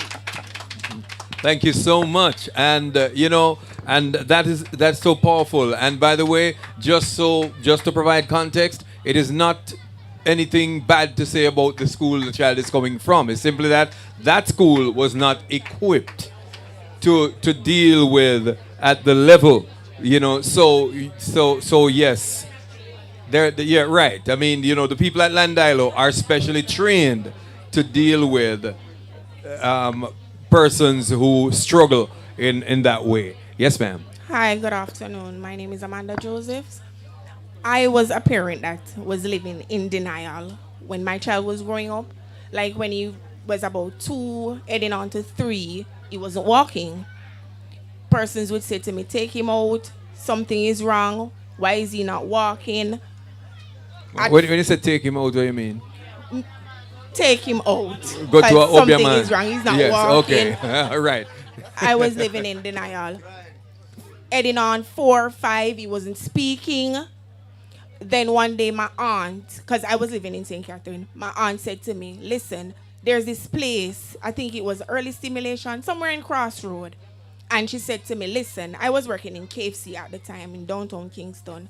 And she said, I am going to take him to that place because I see that something is wrong with him. I am going to take him to that place. You meet me in the evening and collect him back from me. And from then, we've been having sessions. So there were days when they would tell me, okay, you would come today at 3 o'clock. I would get dates until they transferred me to early stimulation, child guidance. It was somewhere in Kingston near where the Gleaner Company is on that road. And that's when I started to educate myself. I started to self-educate. Like I would go online, check out what autism, because they had diagnosed him with autism. They said that it was mild, it wasn't severe. I started doing researches. Then I started following this particular person on Facebook. Her name is Felicia Lord. She had a child that has autism. Her name is Africa. So I would started watching her videos, seeing the same things that she's saying that is happening to her child. This is the same thing that was happening to him. Wasn't speaking at 5 years old. When he started speaking, it was little words coming, but they weren't clear. Up until now, he's 12, still not speaking properly, but there are words that you can understand. And I have educated myself now to the point where if I go out with him and persons would say something, I would say to him, listen, he has autism, he's unable to express himself, so if there's something you want to, come to me. I work at Heritage Pharmacy, and I let him come by the pharmacy during the days with me after school. And sometimes he's at the counter and customers come and I would say, okay, just tell him to give you the one in the yellow box. Tell him that you want the one in the green box. And now he's even talking more with my coworkers. They're saying that, wow, you said him have autism, you are lying. I would leave him there with them because the other day an incident happened. I was working at the other branch, but the driver left him at the top one. So he was there with one of my coworkers. First time she's ever been engaged with him. Yes. And she said she went and buy patty and she gave him one and he finished to eat the patty and he got up and he sweep up the crumbs and she's saying, what? So she said something wrong with him. And she called me and she said, him always behave like this. And I said, yes, because even when I leave him at my mother's house with my brothers, my mother would call me and said, Shock, because that's his pet name. Shot the day at my house today? And I said, yes, here. Shock alone clean my stove and me look over and see my face. Them big old boy with me having a house. Nah, clean my stove and tidy up my house. So, and he was doing that from, he was like about 7-year-old. We would hide the bleach and the soap because every morning him go to the bathroom. And even when we hide the bleach and the soap, him take the bad soap and put it in the toilet bowl and him brush it, and then tell us that the soap not going down. And up until now, if I even would hang clothes on the line and go home, clothes are tucking up, fold. The other day I went home and I saw the clothes. Everything was packed in a bath, fold. And I said to my mother, me ask him 3 times if I him take up the clothes them off of the line because me find it so hard to believe that is even the sheets you fold them like you just take them out of the pack. And me said to her, me find it hard to believe say him fold up the clothes. And she said, yes. I live so close. Where is he now? He's at school now. He's at school here. He's at Llandilo School of Special Education, Yes. and I can tell you, I've had him attend other schools in Westmoreland since I've been here. Before I gotten him into Llandilo, and they have turned him out. And since he's been at Llandilo School of Special Education, I can tell you, I have seen tremendous results. There are still little glitches, but I can tell you, the teachers here, they work. They call me every second of the day, every tick of the clock. They work with the parents. They do. Wonderful. If there's something wrong, they call you. If it's even in the middle of the night, they go and call you. If something happened at school and they never remember during the day, they go and call you in the night to say, look, I know it's late, but I have to tell you this. They are doing a tremendous job here at School of Llandilo. I can tell you that much. Thank you. Now I can tell myself, say, yes, he has autism, and I have to just live with it. And he's doing great. Thank you so much. And you see, that would never have happened had she stayed in denial. All right, our final question. Okay, good afternoon. I want to ask if you're going to do any assessment today. Are you going to assess children today? No assessments will be going on today, but if you have specific areas that you want to talk about, you can see me after the panel discussion. All right. Ladies and gentlemen, let's hear it for our panelists. Let's hear it for our parents who contributed so much to the discussion. It has been a wonderful discussion, and I tell you, we are leaving here better than we came. Let me say that. My eyes are opened even wider than they were before. Building self-advocacy and self-determination through partnerships. And the whole matter of self-advocacy was addressed earlier on. You know, children must be able to speak up for themselves. And even though they might not be able to articulate it the way you would, or probably a sibling or another sibling would, but you want them to get to the place where they can answer for themselves, because as one panelist reminded us, we are not going to be here forever with them. There are different reasons why we might be in separate places, or we might just not be here at all. And we want to know that they will be okay. So let's prepare them. Let's work with those who have been trained to deal with these matters. And in the end, you will be as happy as our parent right here. What's your name, miss? Amanda. He will be as happy as Amanda. Yes, you know, so many touching stories today. Thanks so much to Dr. Arlene Brown Earl, psychologist with Northern Caribbean University, Mrs. Diane Lowton Franklin, behavioral therapist with the Jamaica Association on Intellectual Disabilities, Ms. Dion Gale, acting chief education officer, acting assistant chief education officer. You see when you have the 2 A's. Right, okay. Mr. Sunil Bunsi, a parent, and Ms. Valerie Brown, also a parent of students here at the Llandilo School of Special Education. Thank you so much. Love this. And keep the conversation going. Keep the conversation going. If you know someone who has a child who is on the spectrum, take the time to speak with them and to encourage them to do what's right for the child. I'm Arnold Kelly. God bless you.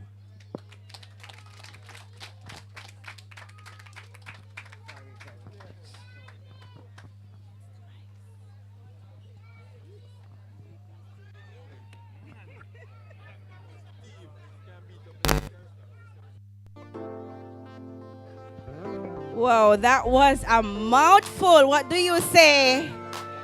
Yes, I want to give Mr. Arnold Kelly and the panelists a big round of applause. That was a whole lot of information was shared.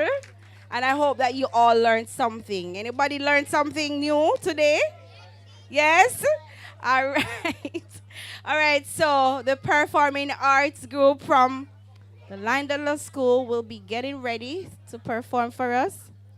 So while they come, Mrs. Foster will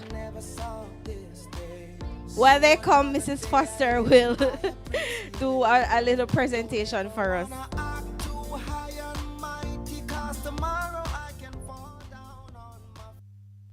I know that we have been talking a lot about communication board and picture exchange and all of those things. And some of you have never seen it before.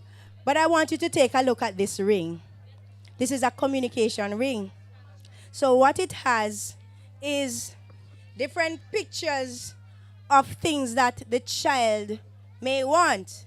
So apart from food, look at this. It says, for those of you who can see clearly, it says what? Sleep. So the child will just take the ring, find sleep, and show you. So you'll know that I want to sleep. Or if the person thinks that, okay, I want money. They can't talk and say money, but they show you the card and they say they want what? Money. I hope you have the money to give. So this is one example. We have another way in which a child can communicate. For example, I want cereal. I want is written here. So the child will move it. I want water. So it gives them the opportunity to speak for themselves. There are several of them. But in the interest of time, I'm going to show you this one. This is the one that you know, right? The communication board, right? It has different things. So they can point on it. We have different ones too where we have the Velcro. And we just arrange it in order because they like structure. So for the entire day, you can work out a plan to say, after this activity, you move on to the next one. And it allows them to know what is coming next. For example, Sanjay. In Sanjay's class, he has a pictorial timetable where he knows what is coming next. Because he likes to run around now because he wants to make friends. So he will see, okay, you have to do math and language arts first before you go outside to have a good time. And so that helps to keep the behavior in check as well. All right, so you will learn more about it, parents, and our aim is to have our students who are having challenges communicating, not just have one at home, but also have one at school. And thanks to Kiwanis Club, they are going to be helping us to get some of these for our students. So you can give them a round of applause. Oh, look at this boasty one. This boasty one here. I want is still here, so they know that it's a sentence. I want the hat. I want this type of shoes. I don't want the slippers, I want the shoes. And I want pants. Please don't give me a short. See, they're advocating for themselves. And of course, I want this sock. I don't want the other one that you showed me. I want socks and slippers. Can you imagine nowadays, socks and slippers? Socks and shoes. Okay. All right. And that's...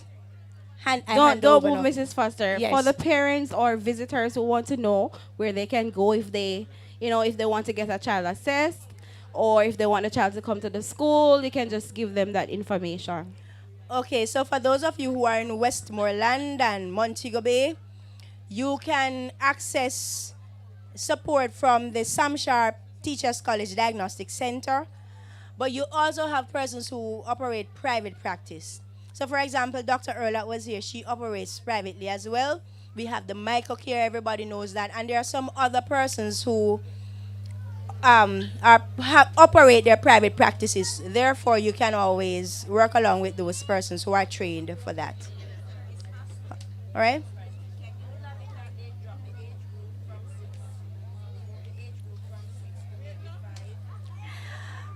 Lobby. Well, what happened is if we go to 5, it means you're going into...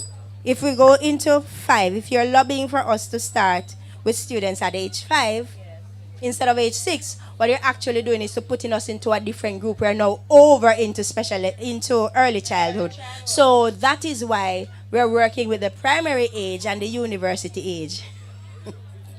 All right?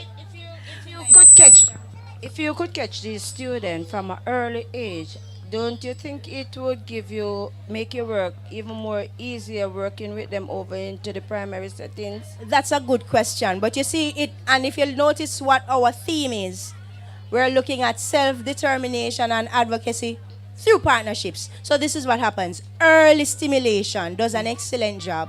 And we're having other ideally it would be nice if we would catch them from early. But since we don't have the capacity at this time, we have to depend on our other stakeholders and partners that we work along with. So what we have done as a school now, I can say, is we have been working closely with some early childhood institutions where we are going in to do training. Our school training the teachers how to work with the children. So by the time they get to us, it will be better. Okay. So while we can't capture everybody, we are now sensitizing and empowering persons to work along with them, even in their environment. Okay. Because as you say, training the teacher, I think you could also lobby that the ministry have this program into the let it be mandated in the early childhood. Okay. For them to even do the basic. I think that's have where the ministry is knowledge. going now. All right, I know that you don't want to hear from me, and guess what? It's the dance group, but I can't dance. And I see one of the dancers coming, and then I see the next one, and it's an entire group. Ladies and gentlemen, the moment has arrived. We're going to hear from the dance group that we have. We're going to see the dance group. We're going to hear them. We're going to see if they can dance and sing at the same time. And so, Miss Ellis, are they ready? Okay, if they're ready, ladies and gentlemen, boys and girls, please put your hands together. Help me make welcome with a big round of applause the Llandilo School of Special Education Performing Arts Group, the dance group. Okay, I just learned that because of the dance that they'll be doing, we can't facilitate them right here. So if you look to my left, your right, ladies and gentlemen, if you can hear me, clap 2 times. Mr. Reed, if you can hear me, clap 1 time. All right, wonderful. Now look over to my left, your right, and now we are going to have music. The dance group, ladies and gentlemen, big round of applause, please, for the dance group. Come on, clap them, you're not that hungry. Yes, man, wonderful.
You make me strong.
Jerusalema ikayalami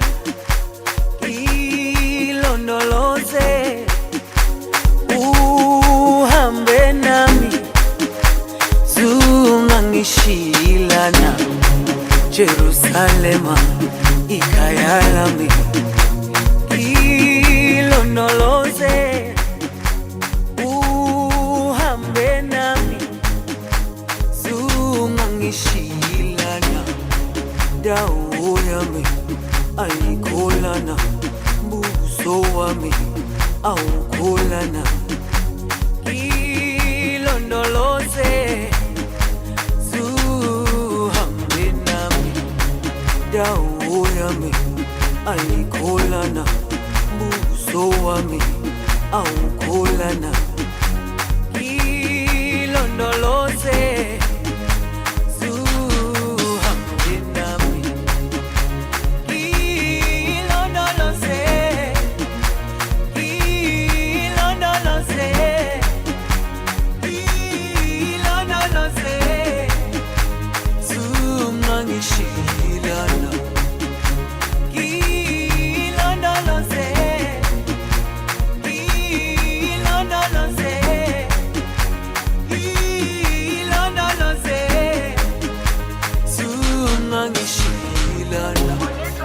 dawo yami ayikholana buso wami awukholana ilondoloze zuhambe nami.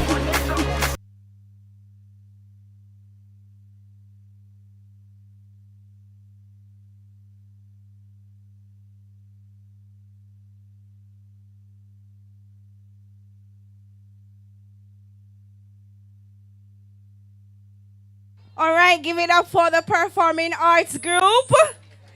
All right, I want you to play about that same song. I want two parents to come up here while dental department is getting ready for their presentation. Two parents. Come on, come on, come on. Let's go, let's go, let's go. Two parents, any two parents? Nobody? Any guests, any visitors?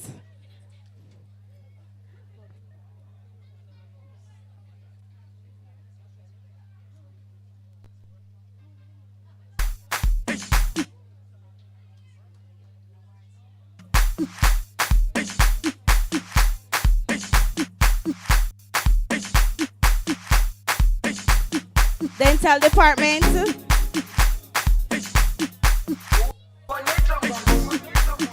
No parents.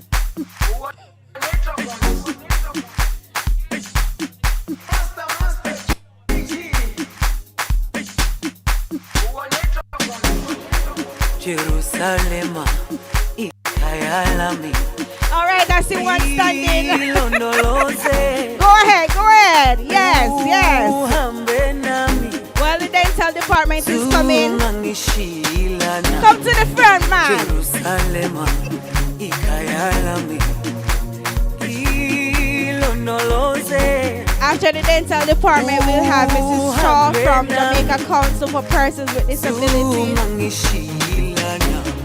followed by our special award ceremony. All right, move and go.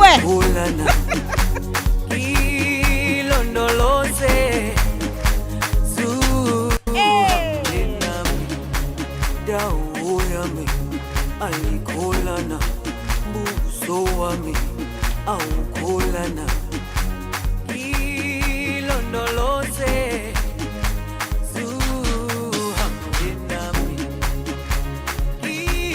ilondoloze ilondoloze ilondoloze zungangishila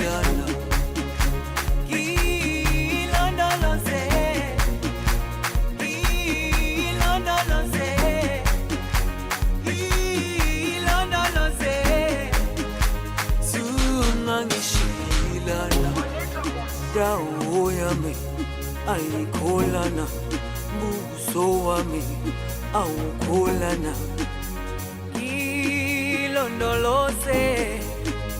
zuhambe nami dawoyami ayikholana buso wami awukholana ilondoloze zuhambe nami. All right. Give it up for our parents. Them have moves, not true? Yeah, man, they have moves. All right, so now we have a presentation from the dental department at the Westmoreland, Savlamar Clinic. All right. Make them welcome, everybody. Good afternoon, everyone. How are we doing? Good. All right. I am Dr. Largy, and beside me is Dr. Thorpe, and we are assigned to the Savlamar Dental Department as well as the White House Dental Department. And we'll just share briefly with you guys today tips on oral care that is applicable. Hi, how are you? Yes, I'm dentist. Anna.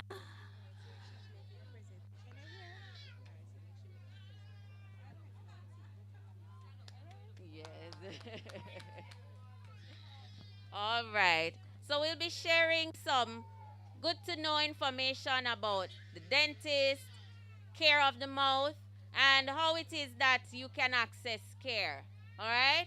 So first things first, the dentist is the individual or professional that cares for your mouth. They assist with diagnosing and treating conditions related to your mouth and by extension the head and neck area. Overall, we help to treat the body. All right? So moving on from who we are, we're going to just simply tell you about ways in which you can care for your mouth. Now, I'm sure every one of us in here prides our mouth. Not true? Yes. We love to smile. We love to eat. Right? And isn't it true if you have a toothache, you cannot show your face? Can't smile, can't drink a thing, can't even take a piece of bread in the mouth. Don't it? That is so true. So what it is that we need to do to care for the mouth? First things first, as simple as it may sound, brushing is very important. And we encourage brushing at least 2 times per day, morning and night time. Now, I've met a lot of persons that will tell me, yes, they brush in the morning, but they admit to not brushing in the night. And I'm here to tell you that brushing in the night is extremely important. Once you miss that nighttime brushing, you're in for disaster. Because at night, I can tell you the bacteria works overtime and a lot more damage is done to the mouth at night than during the day. So if we have not been doing so, please brush twice daily. Do not forget the nighttime brushing. Another important tip to care for the mouth is flossing. Now, I know we tend to use a piece of thread to pick out some food between the teeth, but we're not going to use any thread. We're going to buy the dental floss. All right? And we get in between the teeth with the floss because the toothbrush can't do that job. Not true. Toothbrush can't get in between the teeth? Not at all. So we're going to use the dental floss. And at least once per day is advised. Also, if you want to add it to your routine, it's a good plus, a mouthwash. We recommend alcohol-free mouthwashes, right? And you can, again, use at least once per day. You don't want to overkill. At least once is fine. Good? Now, visiting the dentist is another important thing you want to do to care for your mouth. So that is where we come in. If you have a problem that you find that your home care is not solving, come to us first to assess it and help you. Your visit to the dentist should be at least every 6 months. Every 6 months. You heard me, people? Every 6 months. And when you come in, we'll do a routine examination. We'll tell you what we have discovered, and we'll devise a treatment plan tailored for you that will help you to address whatever problems we may find. Or if it's just routine treatment, we will devise a treatment plan that will address such. Understand? Clear. Okay. Now, there are some conditions that affect the mouth that I want us to be aware of.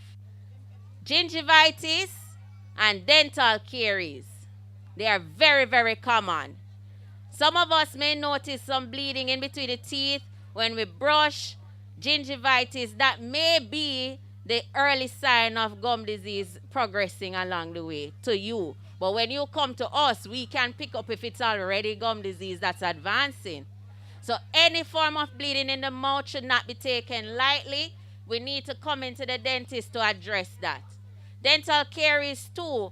A lot of the habits that we have can influence bacteria in the mouth that can cause the cavities. If we love sweets, we're definitely encouraging an environment in the mouth for cavities to form. There is a reaction between the bacteria in the mouth and the sugars that creates acid that destroys the enamel of the teeth and starts the caries formation. We want to eliminate that as much as possible. So a healthy lifestyle in terms of your diet, eliminating excess sweets, drinking a lot of water, eating healthy, you want to encourage that. Okay? All right. We have a little giveaway, but before the giveaway, we're going to demonstrate some of what I just mentioned, the brushing, the flossing. Dr. Thorpe is going to do that for us, all right? Good afternoon, everybody. So I know a lot of us, main brushing pattern is the back and forth. And I'm here to tell you that that's not the right pattern that we should be following, all right? So we're brushing, guys. We should be brushing in circles. So for the top, you brush in circular motion, you brush down. Circular motion, brush down, all right? For the inside, the same thing, circular motion, you brush out, all right? For the bottom, circular motion, brush up. Circular motion, brush up. When you do the back and forth movement, you brush away your gum and you brush away your bone. And in the long run, you're going to have a lot of pain, a lot of sensitivity, and we don't want that. So remember, circular motions, brush up for the bottom, for the top, circular motion, brush down. And very important, a lot of persons skip the steps sometimes, but it's very important to brush your tongue. A lot of persons might be experiencing bad breath. Not brushing your tongue can lead to that. Your tongue harbors a lot of bacteria, and if you don't clean it off daily, you get that bad breath. So at the end of the brushing the teeth, you brush your tongue as well. All right? All right. All right, Dr. Thorpe is also going to show us how we floss.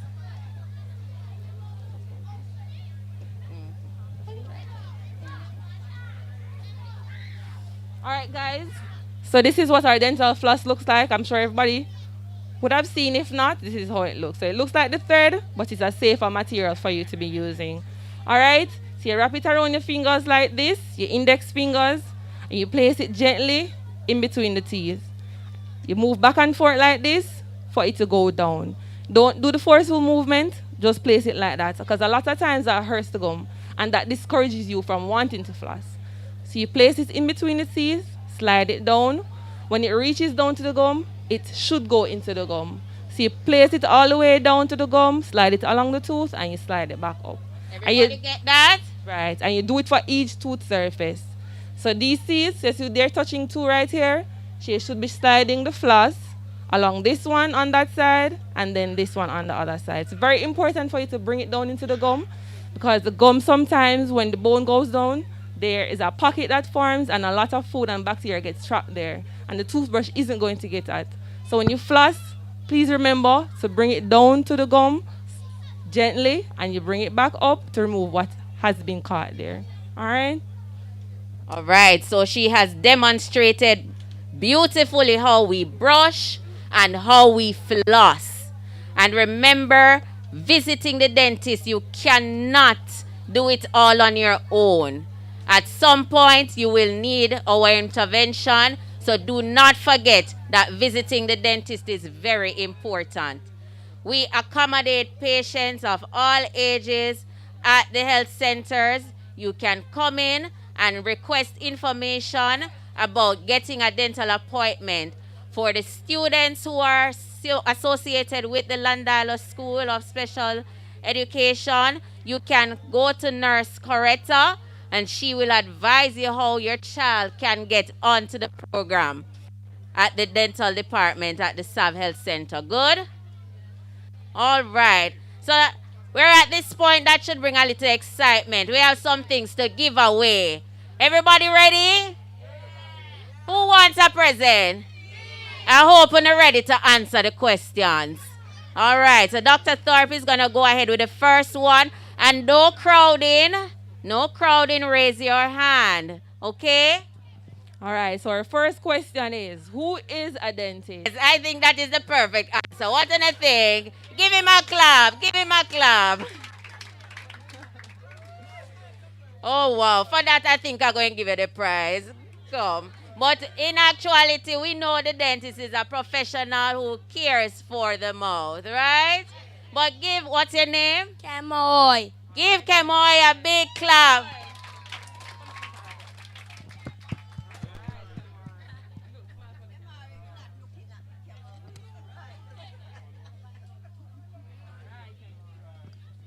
All right, ready for number 2? Ready for number 2? All right. All right, Dr. Largi discussed this in detail. 3 things you must do to care for your teeth. Anybody? You have to give me the 3 things. That one person have to give me the 3 things. All right, give her a clap. She said, brush your teeth, care for your teeth, and wash your mouth. But I mentioned some other stuff, you know. Flossing and what else? Mouthwash and what? Dental visit. Very good. So, on a listening man, very good. One of the things she deserved the prize for the first answer, though. All right. What's your name? Shamar Clark. Give Shamar Clark a big clap.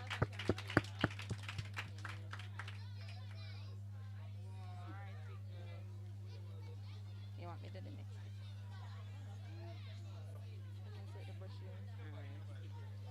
All right, so the third and final question. Or action. Action.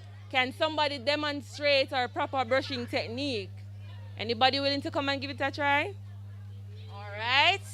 Give her a round of applause as she comes up. She's in a very beautiful dress.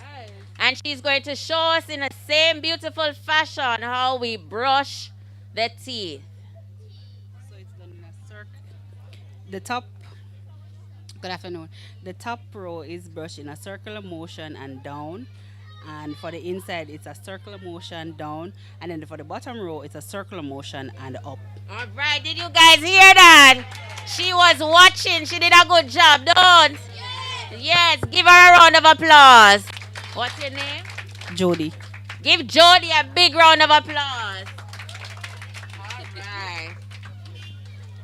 Thank you so much, Jody.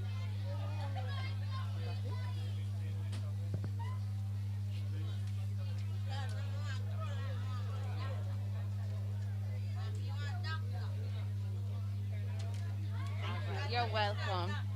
So I hope we have impacted you all today. As simple and short as this presentation was, I see that it was very well received, and I hope it will empower you guys to do better if you haven't been doing well enough, or to continue to do as well as you have been doing with care of your mouth. And don't forget, you can come and access care at the health centers, all right? Thank you so much for your time. We have a small area to the back. You can come and ask any personal question you like before we leave for our meeting. But again, we appreciate being here with you guys, and we hope to be here again at the next event. Thank you.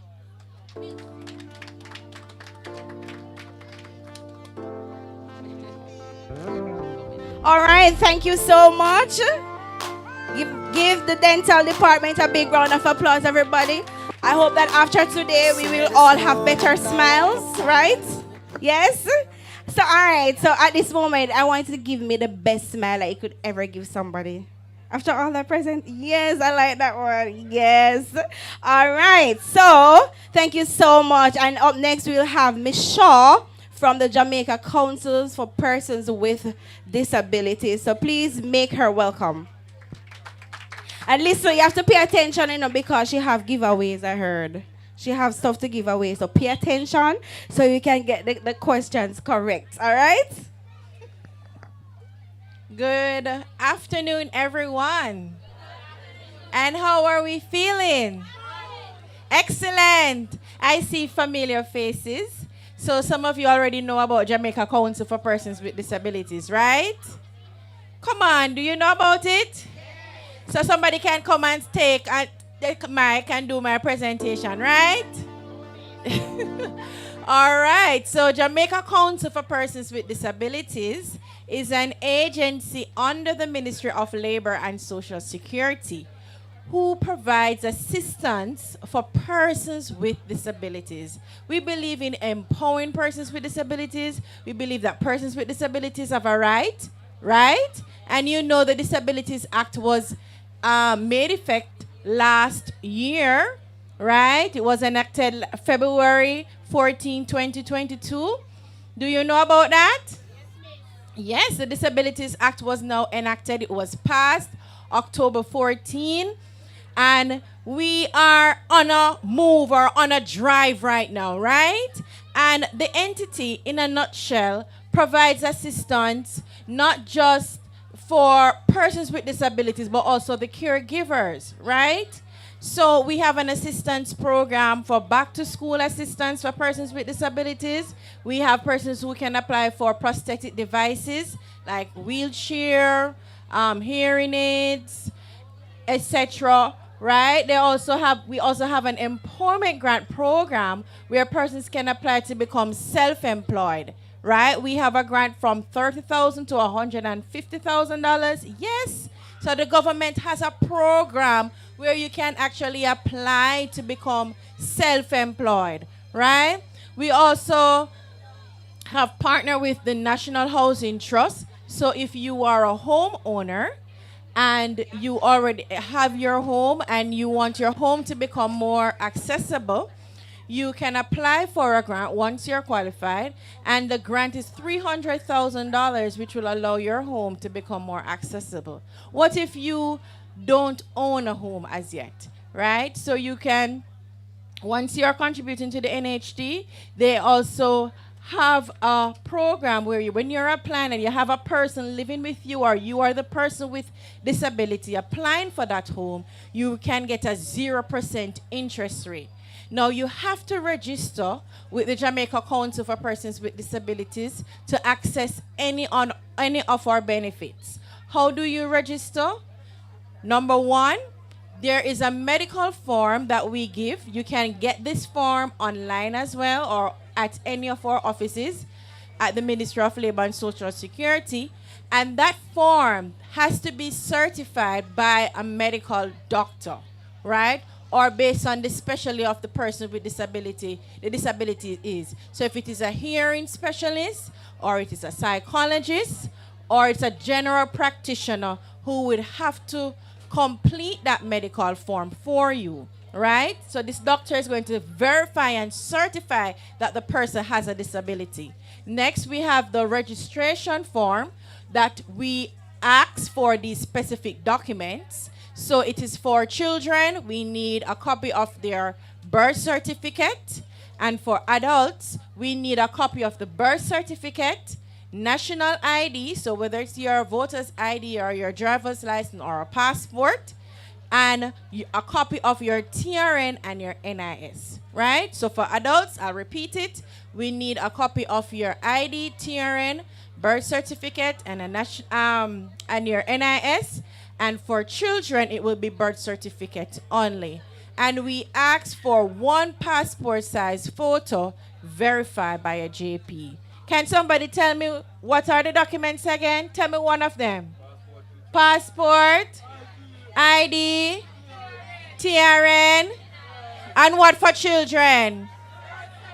Very good. That means you're listening. Excellent. Now, once you have these documents and the medical form, which is very essential, which certifies that the person has a disability, you can apply for any one of our programs. And bear in mind, we are not like PATH, so we do not provide a stipend every other month. So we provide grants. What are the grants that we provide? We provide grants for back-to-school assistance. We have the Margaret Moody Scholarship Program. So if you have a child who has matriculated and wants to go to university, there is a scholarship program that we have, right? Also, what if the child or the person with disability has a medical procedure to do, whether it's an MRI, a diagnostic test, a CT scan, they can apply for a grant to do this procedure.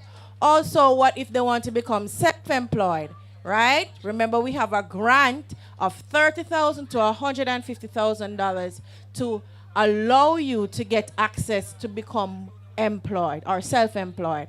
And finally, there, in case of death, there is a funeral grant. All right? So that is it in a nutshell. I have 2 books to give away. And I think I know you're going to be popping. Now, name me one assistance that we provide. One assistance. Funeral grant. Come on up and take your prize.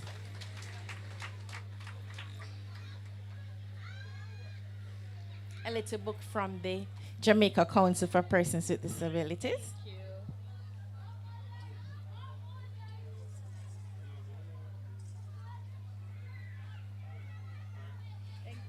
All right. And who can tell me, for the entrepreneurial grant, the amount of money that we provide? How much? 20,000? 30? 30,000? Come up and take. Come on, you can stand up? Come. Right, it's 30,000 to what? Excellent. What's your name again, young man?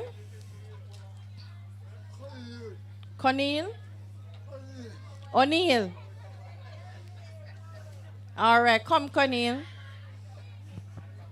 He did well and he listened well. And this is a testimony that persons with disabilities can contribute to anything in life, don't it? Because he was listening and he gave his response, and it was not incorrect, it was correct. Give him another round of applause. All right, thank you so much. And remember, we are located at the Ministry of Labor and Social Security. And as I stated before, we are presently, we are moving, since the Disabilities Act will become a statutory body under the Ministry of Labor and Social Security. But you can find us island-wide. Thank you again. Please give Ms. Shaw a big round of applause. Thank you for sharing all that information. All right, so you know where to find them. If you know of someone with a disability who could benefit from all of this, then you can let them know what they can do, right?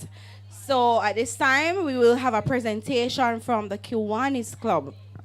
So while Mr. Cameron and Miss Beans is coming, I just want to let you know that soup is on sale around the back. So if your stomach is feeling a little way, you know, you can just get some pep up from the soup. Go and order the soup. And I heard that it tastes good. So go around the back and order your soups, all right? Kiwanis Club. Make them welcome.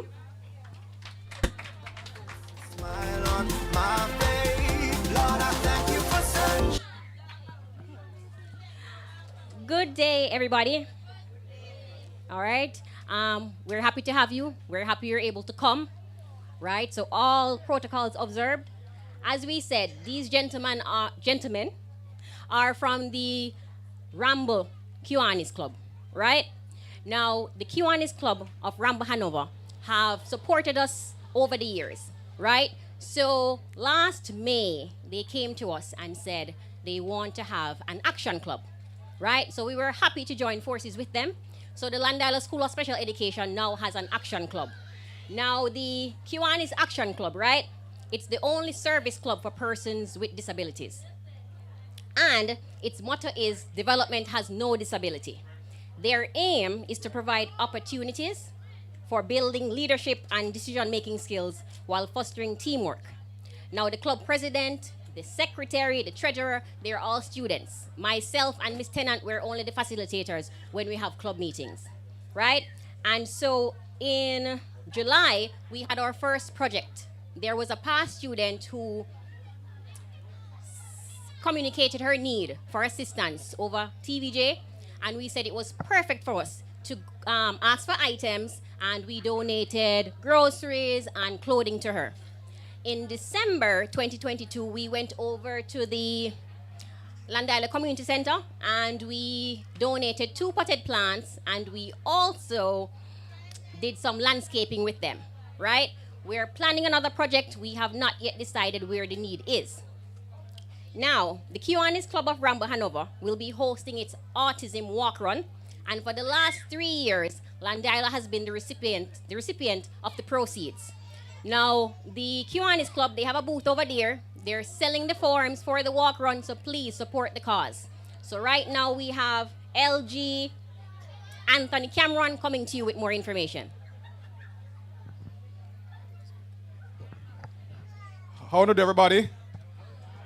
Now listen, when the Kiwanis was introduced, I'm taking no responsibility for that. Now, when the Kiwanis was introduced earlier, I'm going to give me like a half a clap. I'm going to ask you for a good clap. Thank you so very much. Where is my representative? Or she just left? Yeah, so the Kiwanis Club is a service organization, and I am actually your lieutenant governor, which means in reality that I have responsibilities for all the clubs in Westmoreland, Hanover, St. Elizabeth, St. James, and Trelawney. Amongst the clubs that I have responsibilities for is the Kiwanis Club of Ramble Hanover that you are so familiar with. As was said earlier, this club has been supportive of the special needs school here at Llandilo. And the autism run, which they have hosted over the last 3 years, you have been the beneficiary of it. And today we have a special presentation we want to make. But I just want to say a little bit more, because this school is not the only school with special need that we support. I was reminded when I got here earlier by one of the teachers at the Montego Bay facilities that the Kiwanis Club of Montego Freeport actually supports that club. And I asked her to check her archive. She may just very well see me in the pictures. I want to go a little further though. Is there anybody here who has ever benefited from the diagnostic center at Sam Sharp Teachers College? Any of your kids? Yes. So through the Kiwanis Club of Montego Freeport, another Kiwanis Club, so we have been able to raise funds through Barita, and now that backup that we had through the Kiwanis movement, we are now able to move that forward, and many assessments are being done monthly. So we have acquired the kits, we have paid for the psychologists, we are paying for other services, and we are partnering with the Sam Sharp Diagnostic Center to provide assessments. So many more kids are able to know their status and can get the well-deserved help. So today, on behalf of the Kiwanis Club of Ramble Hanover, and I have Lloyd with me, we want to make a very special presentation.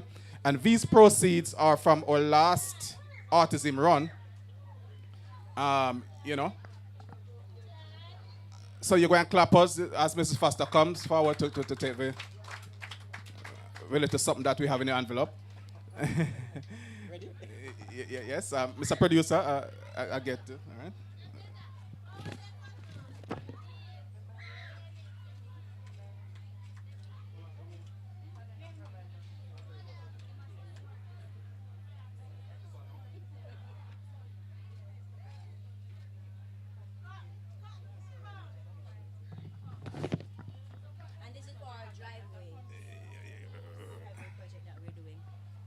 And this, ladies and gentlemen, will be going towards the driveway that we want to create to prevent vehicles from coming here, because the students are at risk when that happens. So thank you very much, sir.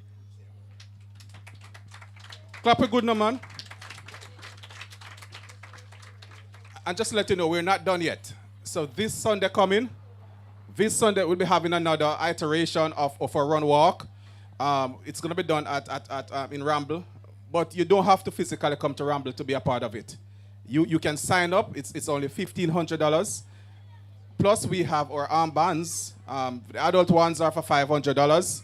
Adult ones fit me, so it could fit anybody. And the kids one, and the kids are loving them already. It's only $250. So make sure before you leave, you stop at the booth. We have Kiwanis Club of Ramble Hanover. All right? All right? All right. Thank you very much. This is a presentation from your friends, the Kiwanians. Tell them a little bit more on the run walk. All right. You want to talk, right? Okay, so it will be this Sunday morning. We start at the Nakolo Technical High School, and we go to Border Jerk, and we go back to Nakolo Technical High School. It's right. So as you have heard, it's $1,500.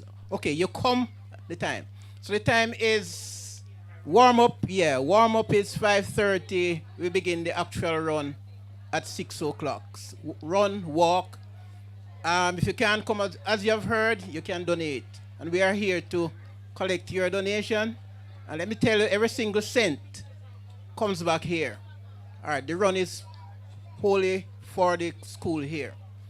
All right, anything else about the run?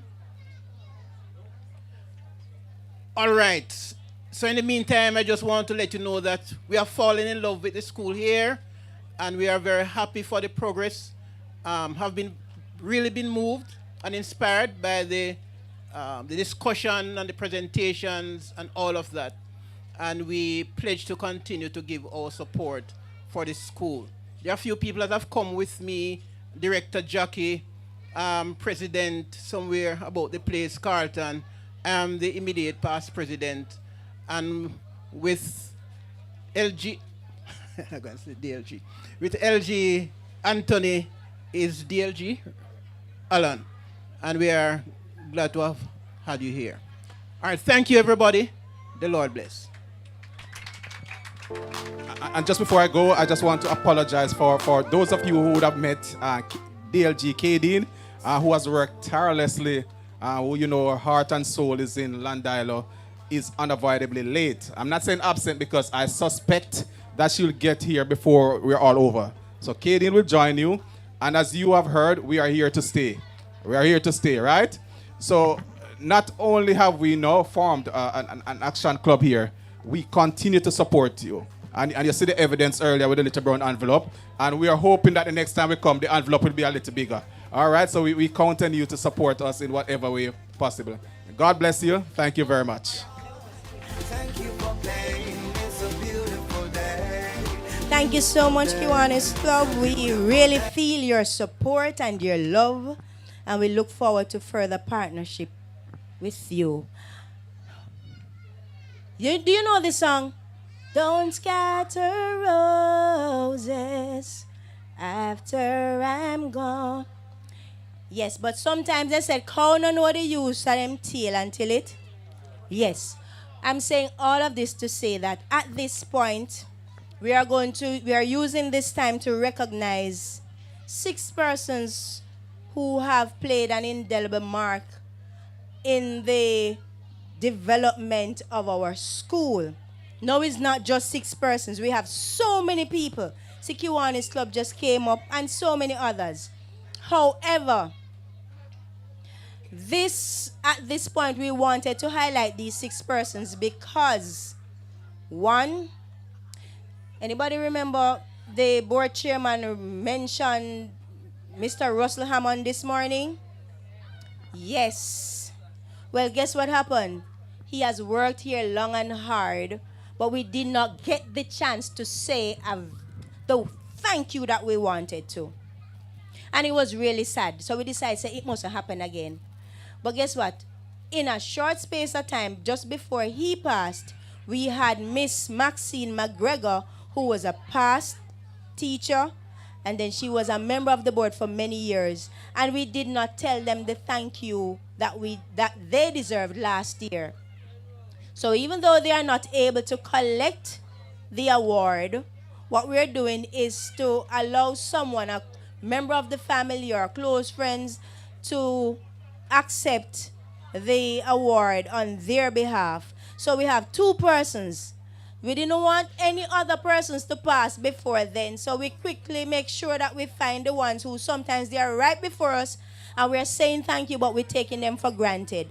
So we're identifying 6 persons to thank specially today, but come next year we have a whole lot others to thank. So those of you who are listening, don't feel left out. Next year is another year. And so I will start off with... Don't make me cry, please. Don't bother with it. That is wickedness. But at this time, I'm going to invite Mrs. Susan Rattray Hammond to join me in collecting this award on behalf of Mr. Russell Hammond, in honor of Mr. Russell Hammond. It says, for his visionary guidance, exceptional leadership, and unconditional commitment while serving as a board chairman for the Llandilo School of Special Education. You know what? I want you to stand, ladies and gentlemen, those of you who are hearing me, I want you to stand in. I know that he has passed, but for the work that he has done, I think we need to give a big round of applause. Stand and do it. Yes. So, Mrs. Hammond, thank you so much for sharing, Mr. Hammond. Sorry? I don't want you to cry, but thank you for sharing Mr. Hammond with us. He has made such a difference in our lives. And don't make me cry neither.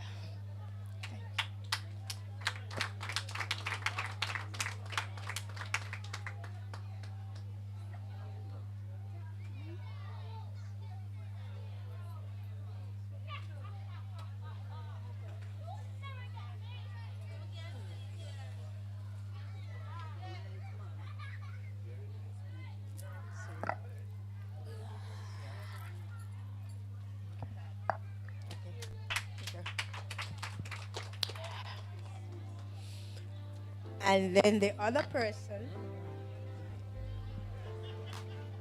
that we are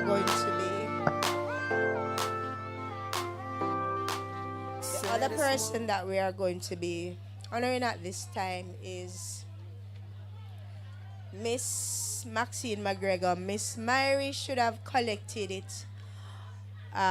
This award. I want you to give a big round of applause. It says, in recognition of her faithful and unmatched dedication, willing spirit, and labor of love, she has been an inspiration and a blessing to the Llandilo School of Special Education. So what I'm going to do, Valerie, come and collect on behalf of Miss Maxine, please. Miss Myrie should have collected it, but she's unavailable, absent. So this is for Miss Maxine McGregor. Thank you so much. All right, big round of applause. And then we're moving down. We have a gentleman here, you see? Alive and kicking. He has done so much for the Lucy Learning Center. Even in the pandemic, he's a quiet yet very present support person. And it says, a word of appreciation. We hereby honor and present Mr. Vivian Reed with the award in recognition of your faithful and unmatched dedication while willing spirit and labor of love. You have been an inspiration and a blessing to the Lucy Learning Center. Please come. So this is the Mr. Vivian Reed. People call him Steve Reed. Thank you so much, Mr. Reed, for your dedication to the Lucy Learning Center. All right. Thank you so much, sir. And of course, we have Sergeant Celia. I'm going to invite Miss Wright or Miss McHale. I'm going to invite Miss McHale is coming.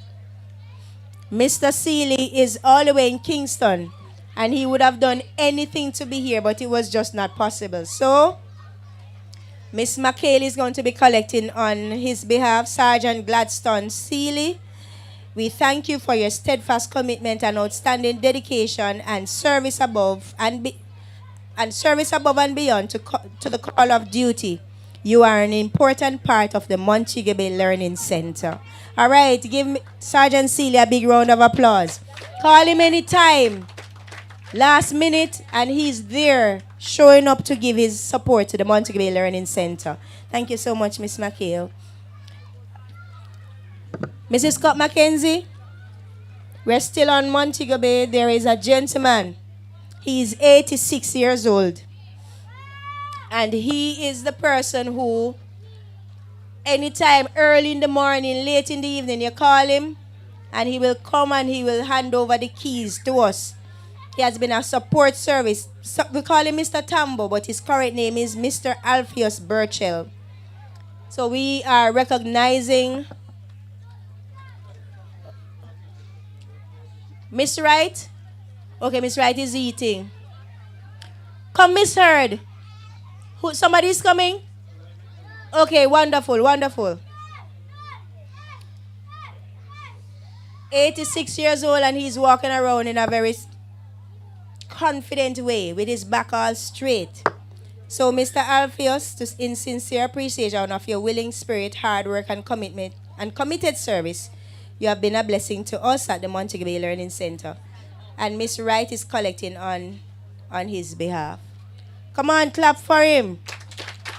All right, thank you very much. And the final one.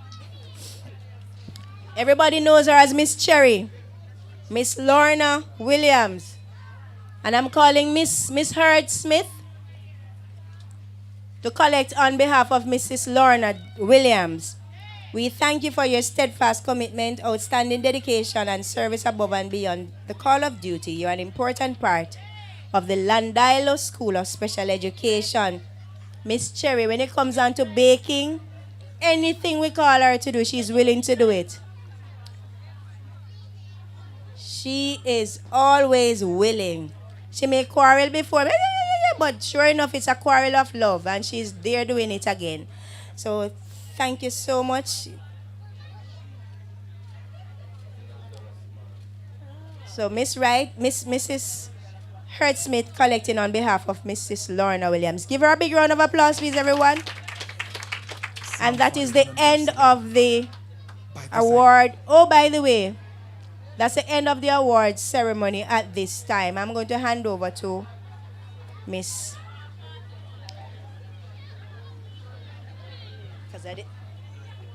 We're having some time issue, and I know some of you are very tired and you're ready to go.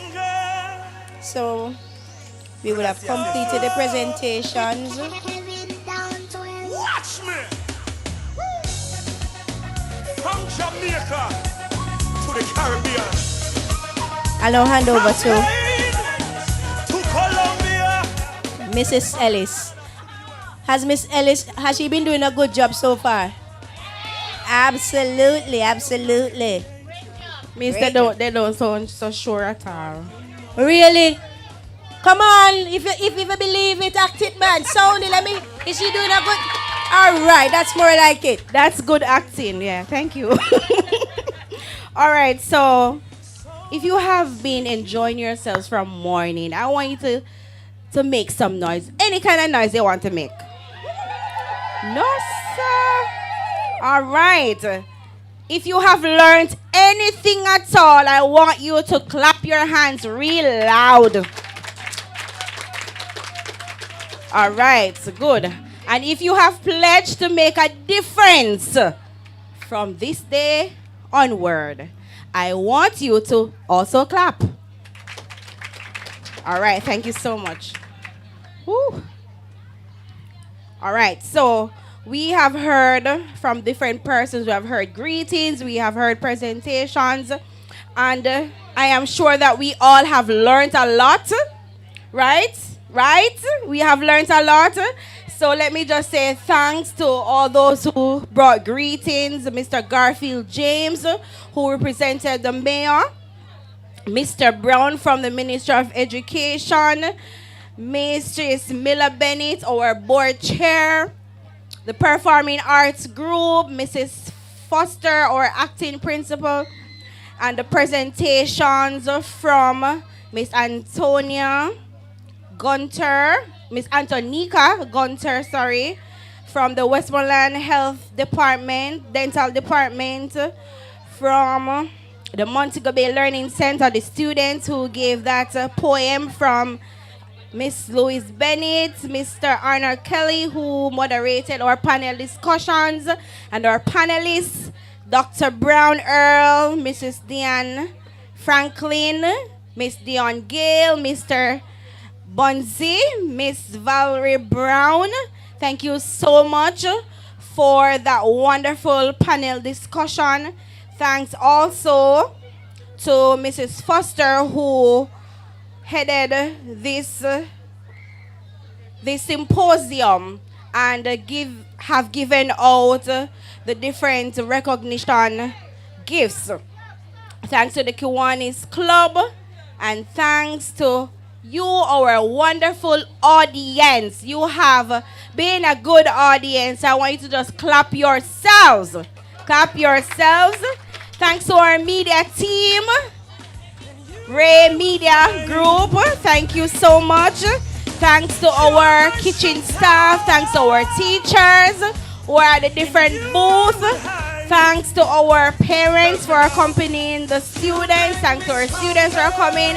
And a circumferential thank you to everybody. So if you feel like you were thanked, I want you to clap.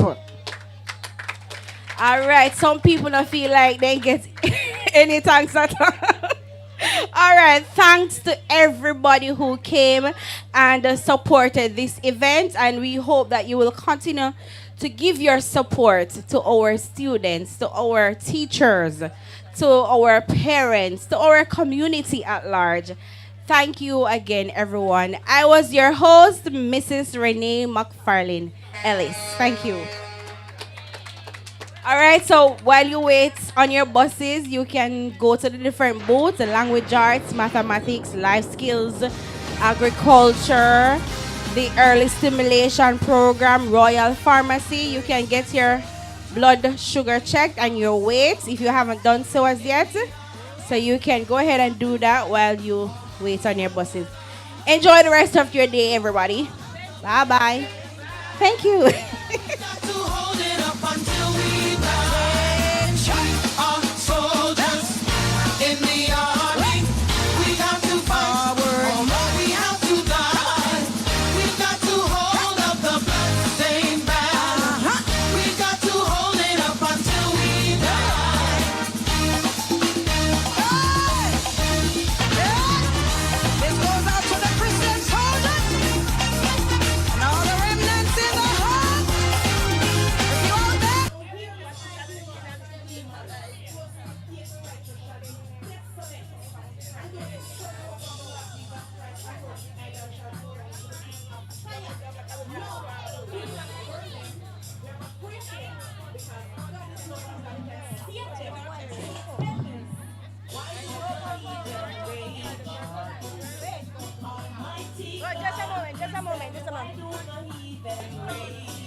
All right, so I know that you're leaving, but I must do this.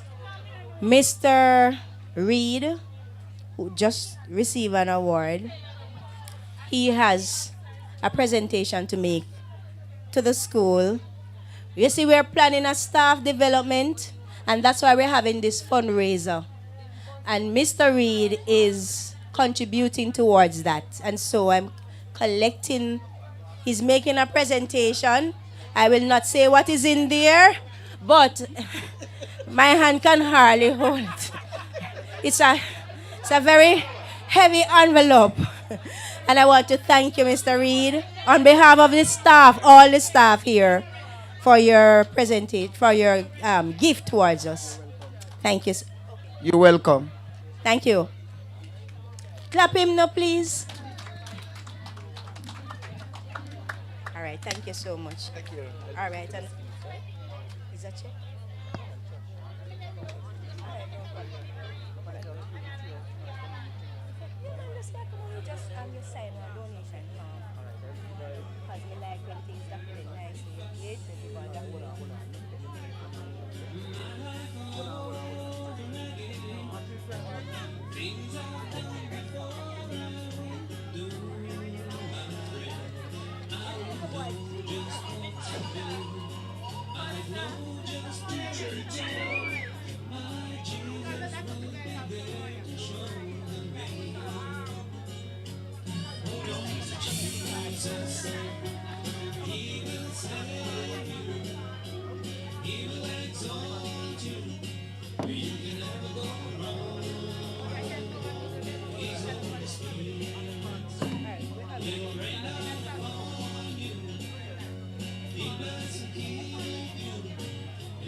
Northern Caribbean University.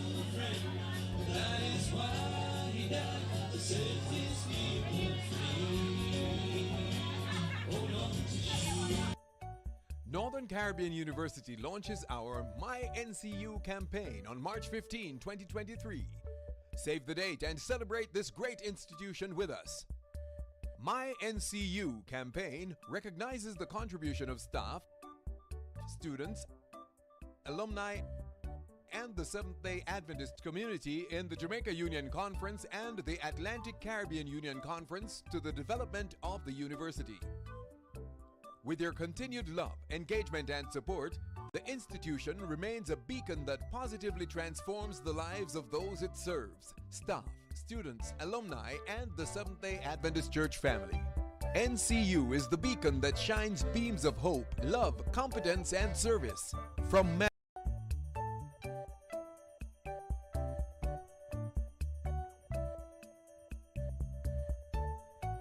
Northern Caribbean University launches our My NCU campaign on March 15, 2023.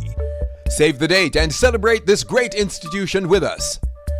My NCU campaign recognizes the contribution of staff, students, alumni, and the Seventh-day Adventist community in the Jamaica Union Conference and the Atlantic Caribbean Union Conference to the development of the university. With your continued love, engagement, and support, the institution remains a beacon that positively transforms the lives of those it serves, staff, students, alumni, and the Seventh-day Adventist Church family. NCU is the beacon that shines beams of hope, love, competence, and service. From Mandeville, Kingston, Montego Bay, and St. Anne's Bay, the rays of light from NCU continue to impact the world. Partner with NCU in dispelling the darkness of despair, ignorance, and helplessness. We belong together forever. Let us shine together. Support the My NCU campaign projects, Own a Block initiative, Church Connection, Scholarship for You, Dream Big, and many others. Join the My NCU campaign launch on the drive on NCU FM, March 15, 2023. Let us support our university and together accomplish the mission of providing Christ-centered, values-based education. My NCU, we belong together.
One, two, three, two more. 1, 2.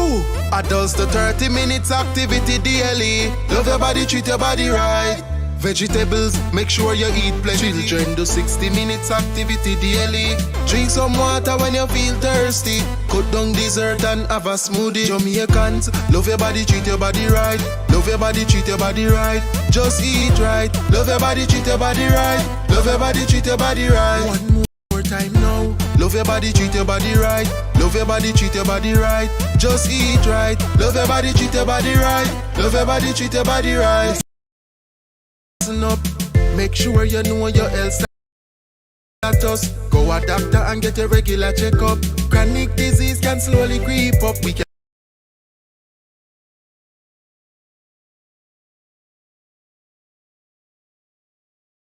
lower the risk and live up. If we just eat right and get moving, jumping, running, dancing or skipping, change the children them lazy habit, make them play out the door and put down the tablet.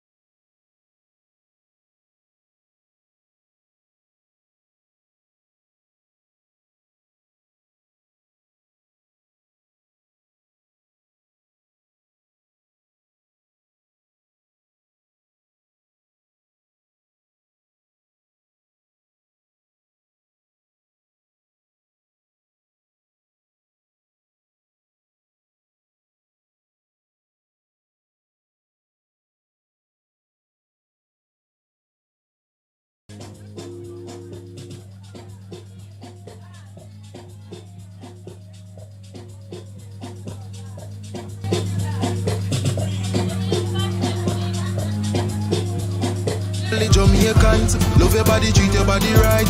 Love your body, treat your body right. Just eat right. Love your body, treat your body right.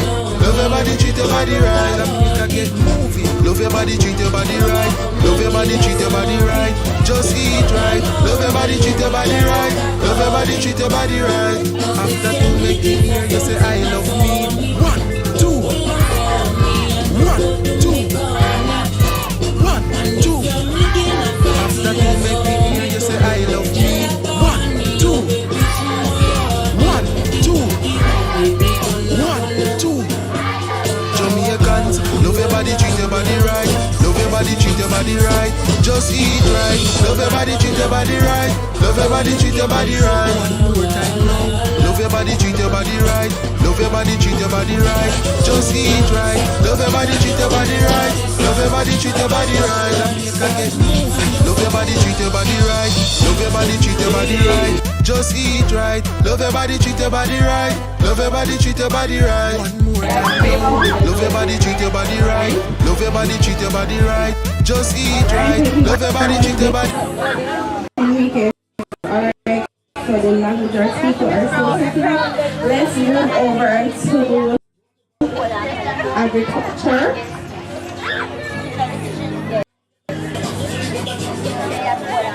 Hello.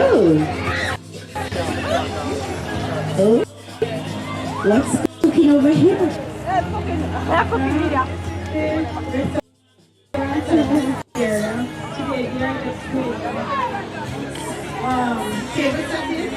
Right. So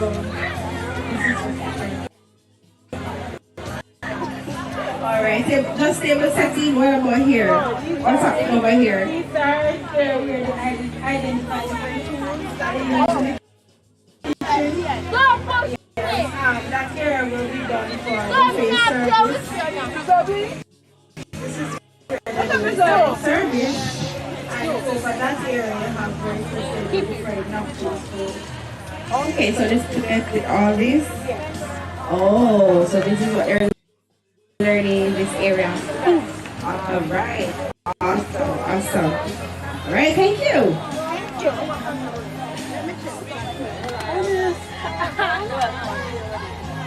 All right, heading over to Royal Pharmacy. Get well, stay well.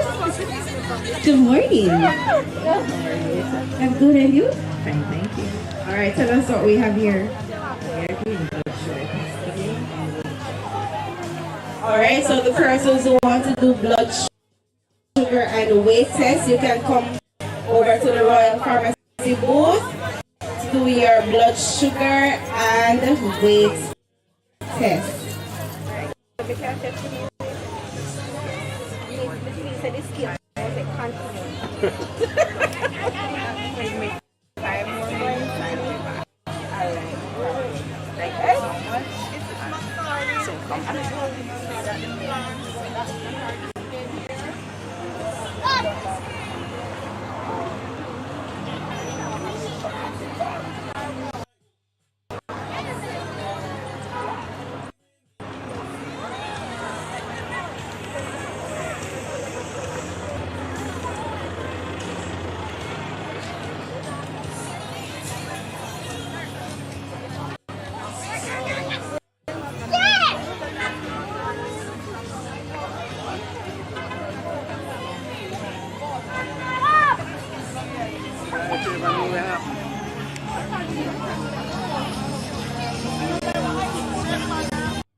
language arts booth.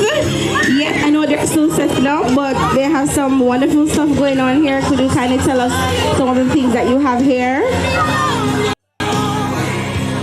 Good morning. All right, so in the language arts booth, we have display of students' work from different departments. We have many games. We have our sensory box where our non-verbal students can interact with learning letters. We have interactive charts as well as a lot of fun stuff. Come on down once we finish setting up and you'll be able to see. Thank you so much. Where else we have? Oh, there's a new place. Okay, we can try that.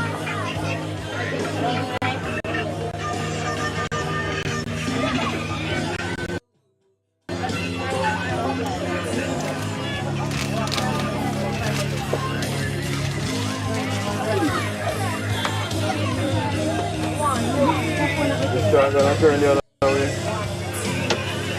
Yeah, you want to see the schedule? Yeah.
mentioned before, there are some free personal care checks that will be done today. Eye examination, cholesterol, blood sugar, blood pressure, and also fitness examinations. So if you are in and around the area, stop by Llandilo All right, we are jumping back into some more music now, and this song is Tamara's Late It's Passion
May I have your attention, please? The buses are about to leave, so I want persons who are taking the bus, make sure that you make your way to the bus right now. Calling Jessica, calling Tanil, calling Keon. If you should be on the bus, now is your time. Come on, let's get on the bus, please. Come on, let's hurry, hurry. Shaniqua, let's go. Jessica, don't forget your bag.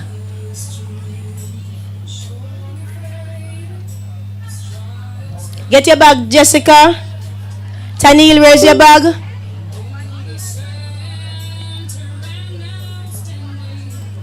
I know where I gave them.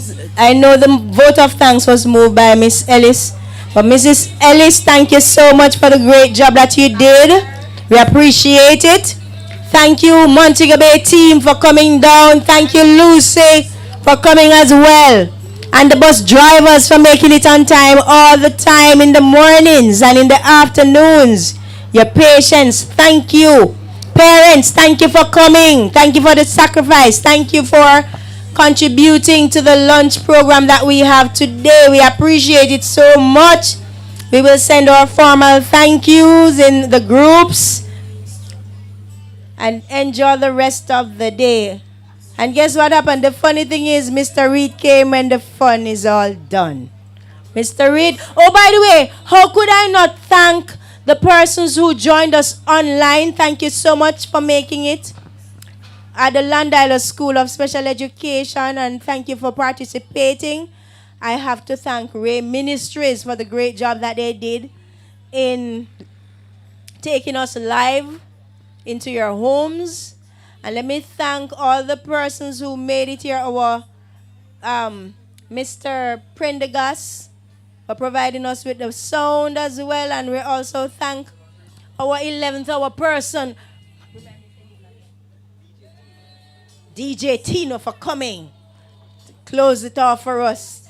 Thank you, Mr. Registration Personnel, Mr. Samuels. All the documents you see going out there, all the flyers, everything. We have to thank Mr. Samuels for that great job. The language department, language, life skills, mathematics department, language arts, home ecology, National Housing Trust, the Kiwanis Club. Thank NHT. And I also want to thank Jamaica, JCPD, ESTP, Early Stimulation. You traveled all the way from Kingston just to be here. We want to thank you. We appreciate your support. Did I miss anybody? Did I miss anybody? See lovely juice blending over there, sir. Herbal Life, thank you for coming. Optical Care, Quartz Optical, thank you so much for coming, for giving us a clearer vision. And to our parents who did so well on that panel, boy, my heart feels so proud of you. Boy, keep up the good job, parents. Thank you to my photographer, Mr. Foster. And to all the persons who participated, we appreciate your help. Oh, Mrs. Franklin, traveled all the way from Kingston, and on the she drive is our husband. Thank you, Mr. Franklin, for coming. Behavior therapist, we appreciate it. Safe drive, Godspeed. Bus 47, look all full and ready to go. Bus 39, ready. Students ready. Parents ready. Mr. Teachers ready. Teachers eating up the meal because they had such a hard time working today. Thank you for coming. Bus 39. Bus 41. Is Blacks this over here, sir? No, no Blacks this. Thank you so much. And bus 35 going over into White House. Negril. Bus 46 going all the way into White House. Thank you so much. We have Mr. Blacks. We have Mr. is done by Miss Andrews. Miss where Miss Samuels is. Yeah, tell me the name of the bus driver. Dave and Black. So Dave, thank you, Dave. Always patient. And Mr. Blacks, yes, we know you. And the gentleman over from Lucy, man. Pastor Reverend. Thank you so much, Mr. Kirk. In the business, Mr. Soup. Thank you so very much. We appreciate it. I may miss somebody. Sir, I didn't get your name. Mr. Mr. Dillian. Mr. Dillian. Me don't hear the last part, but I'll take the first part, Mr. Dillian. And of course, Mr. Tulsi is in the house. He is the bus operator. He has been working with our school for the past years now. We call him Kamash. Yes, but Mr. Tulsi, Kamash Transport. Mr. Tulsi, wave so that people know that it's because of you why the bus is running. Come on. See Mr. Tulsi there? He brought us some water and some drink today. Thank you so much for your contribution. And I know you're ready to go, everybody. So we'll say thank you and all the very best. The buses are ready now. Miss Usherwood, hurry up, go in the bus, Miss Usherwood. Who else again? Kayan, you're not going in the bus? Okay. Who is not in the bus? Time to go. If you don't leave now, the bus going to leave you. Everybody is in the bus? Clever niece, you're not going in the bus? Same thing is a good thing I'm calling about the bus. Clever niece, hurry up and join the bus. Come on. You know what? There's a funny thing, you know. Some students who are accustomed to having their parents taking them, when they start going on the bus, there's one student who don't give a full sentence. But all he said is, the bus. The bus. In other words, don't carry me to school because I want to go on the bus. Thank you so much, Kamash Transportation, for the great work you're doing with our school. The students are enjoying the ride on the bus. Thank you for your patience, and we look forward to further partnership with you. And I think that brings us to the end of the day. Oh, by the way, we have soup. Anybody want soup to buy? We have soup. Buy one, get one free. Soup. Anybody want soup? Black, you want soup? Blacks, you want soup? Okay. All right. We have anything else around the kitchen? Anybody? We have anything else around the kitchen?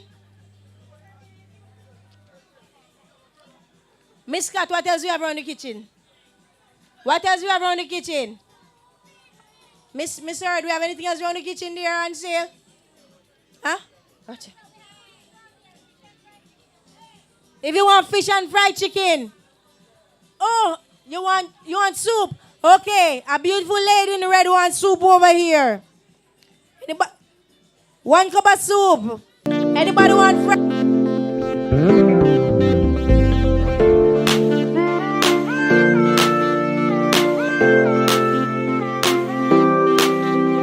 This morning I woke up and I looked in the mirror and every part of my body was in place. Many people died and never saw this day. So another day I live, I appreciate. Don't ever want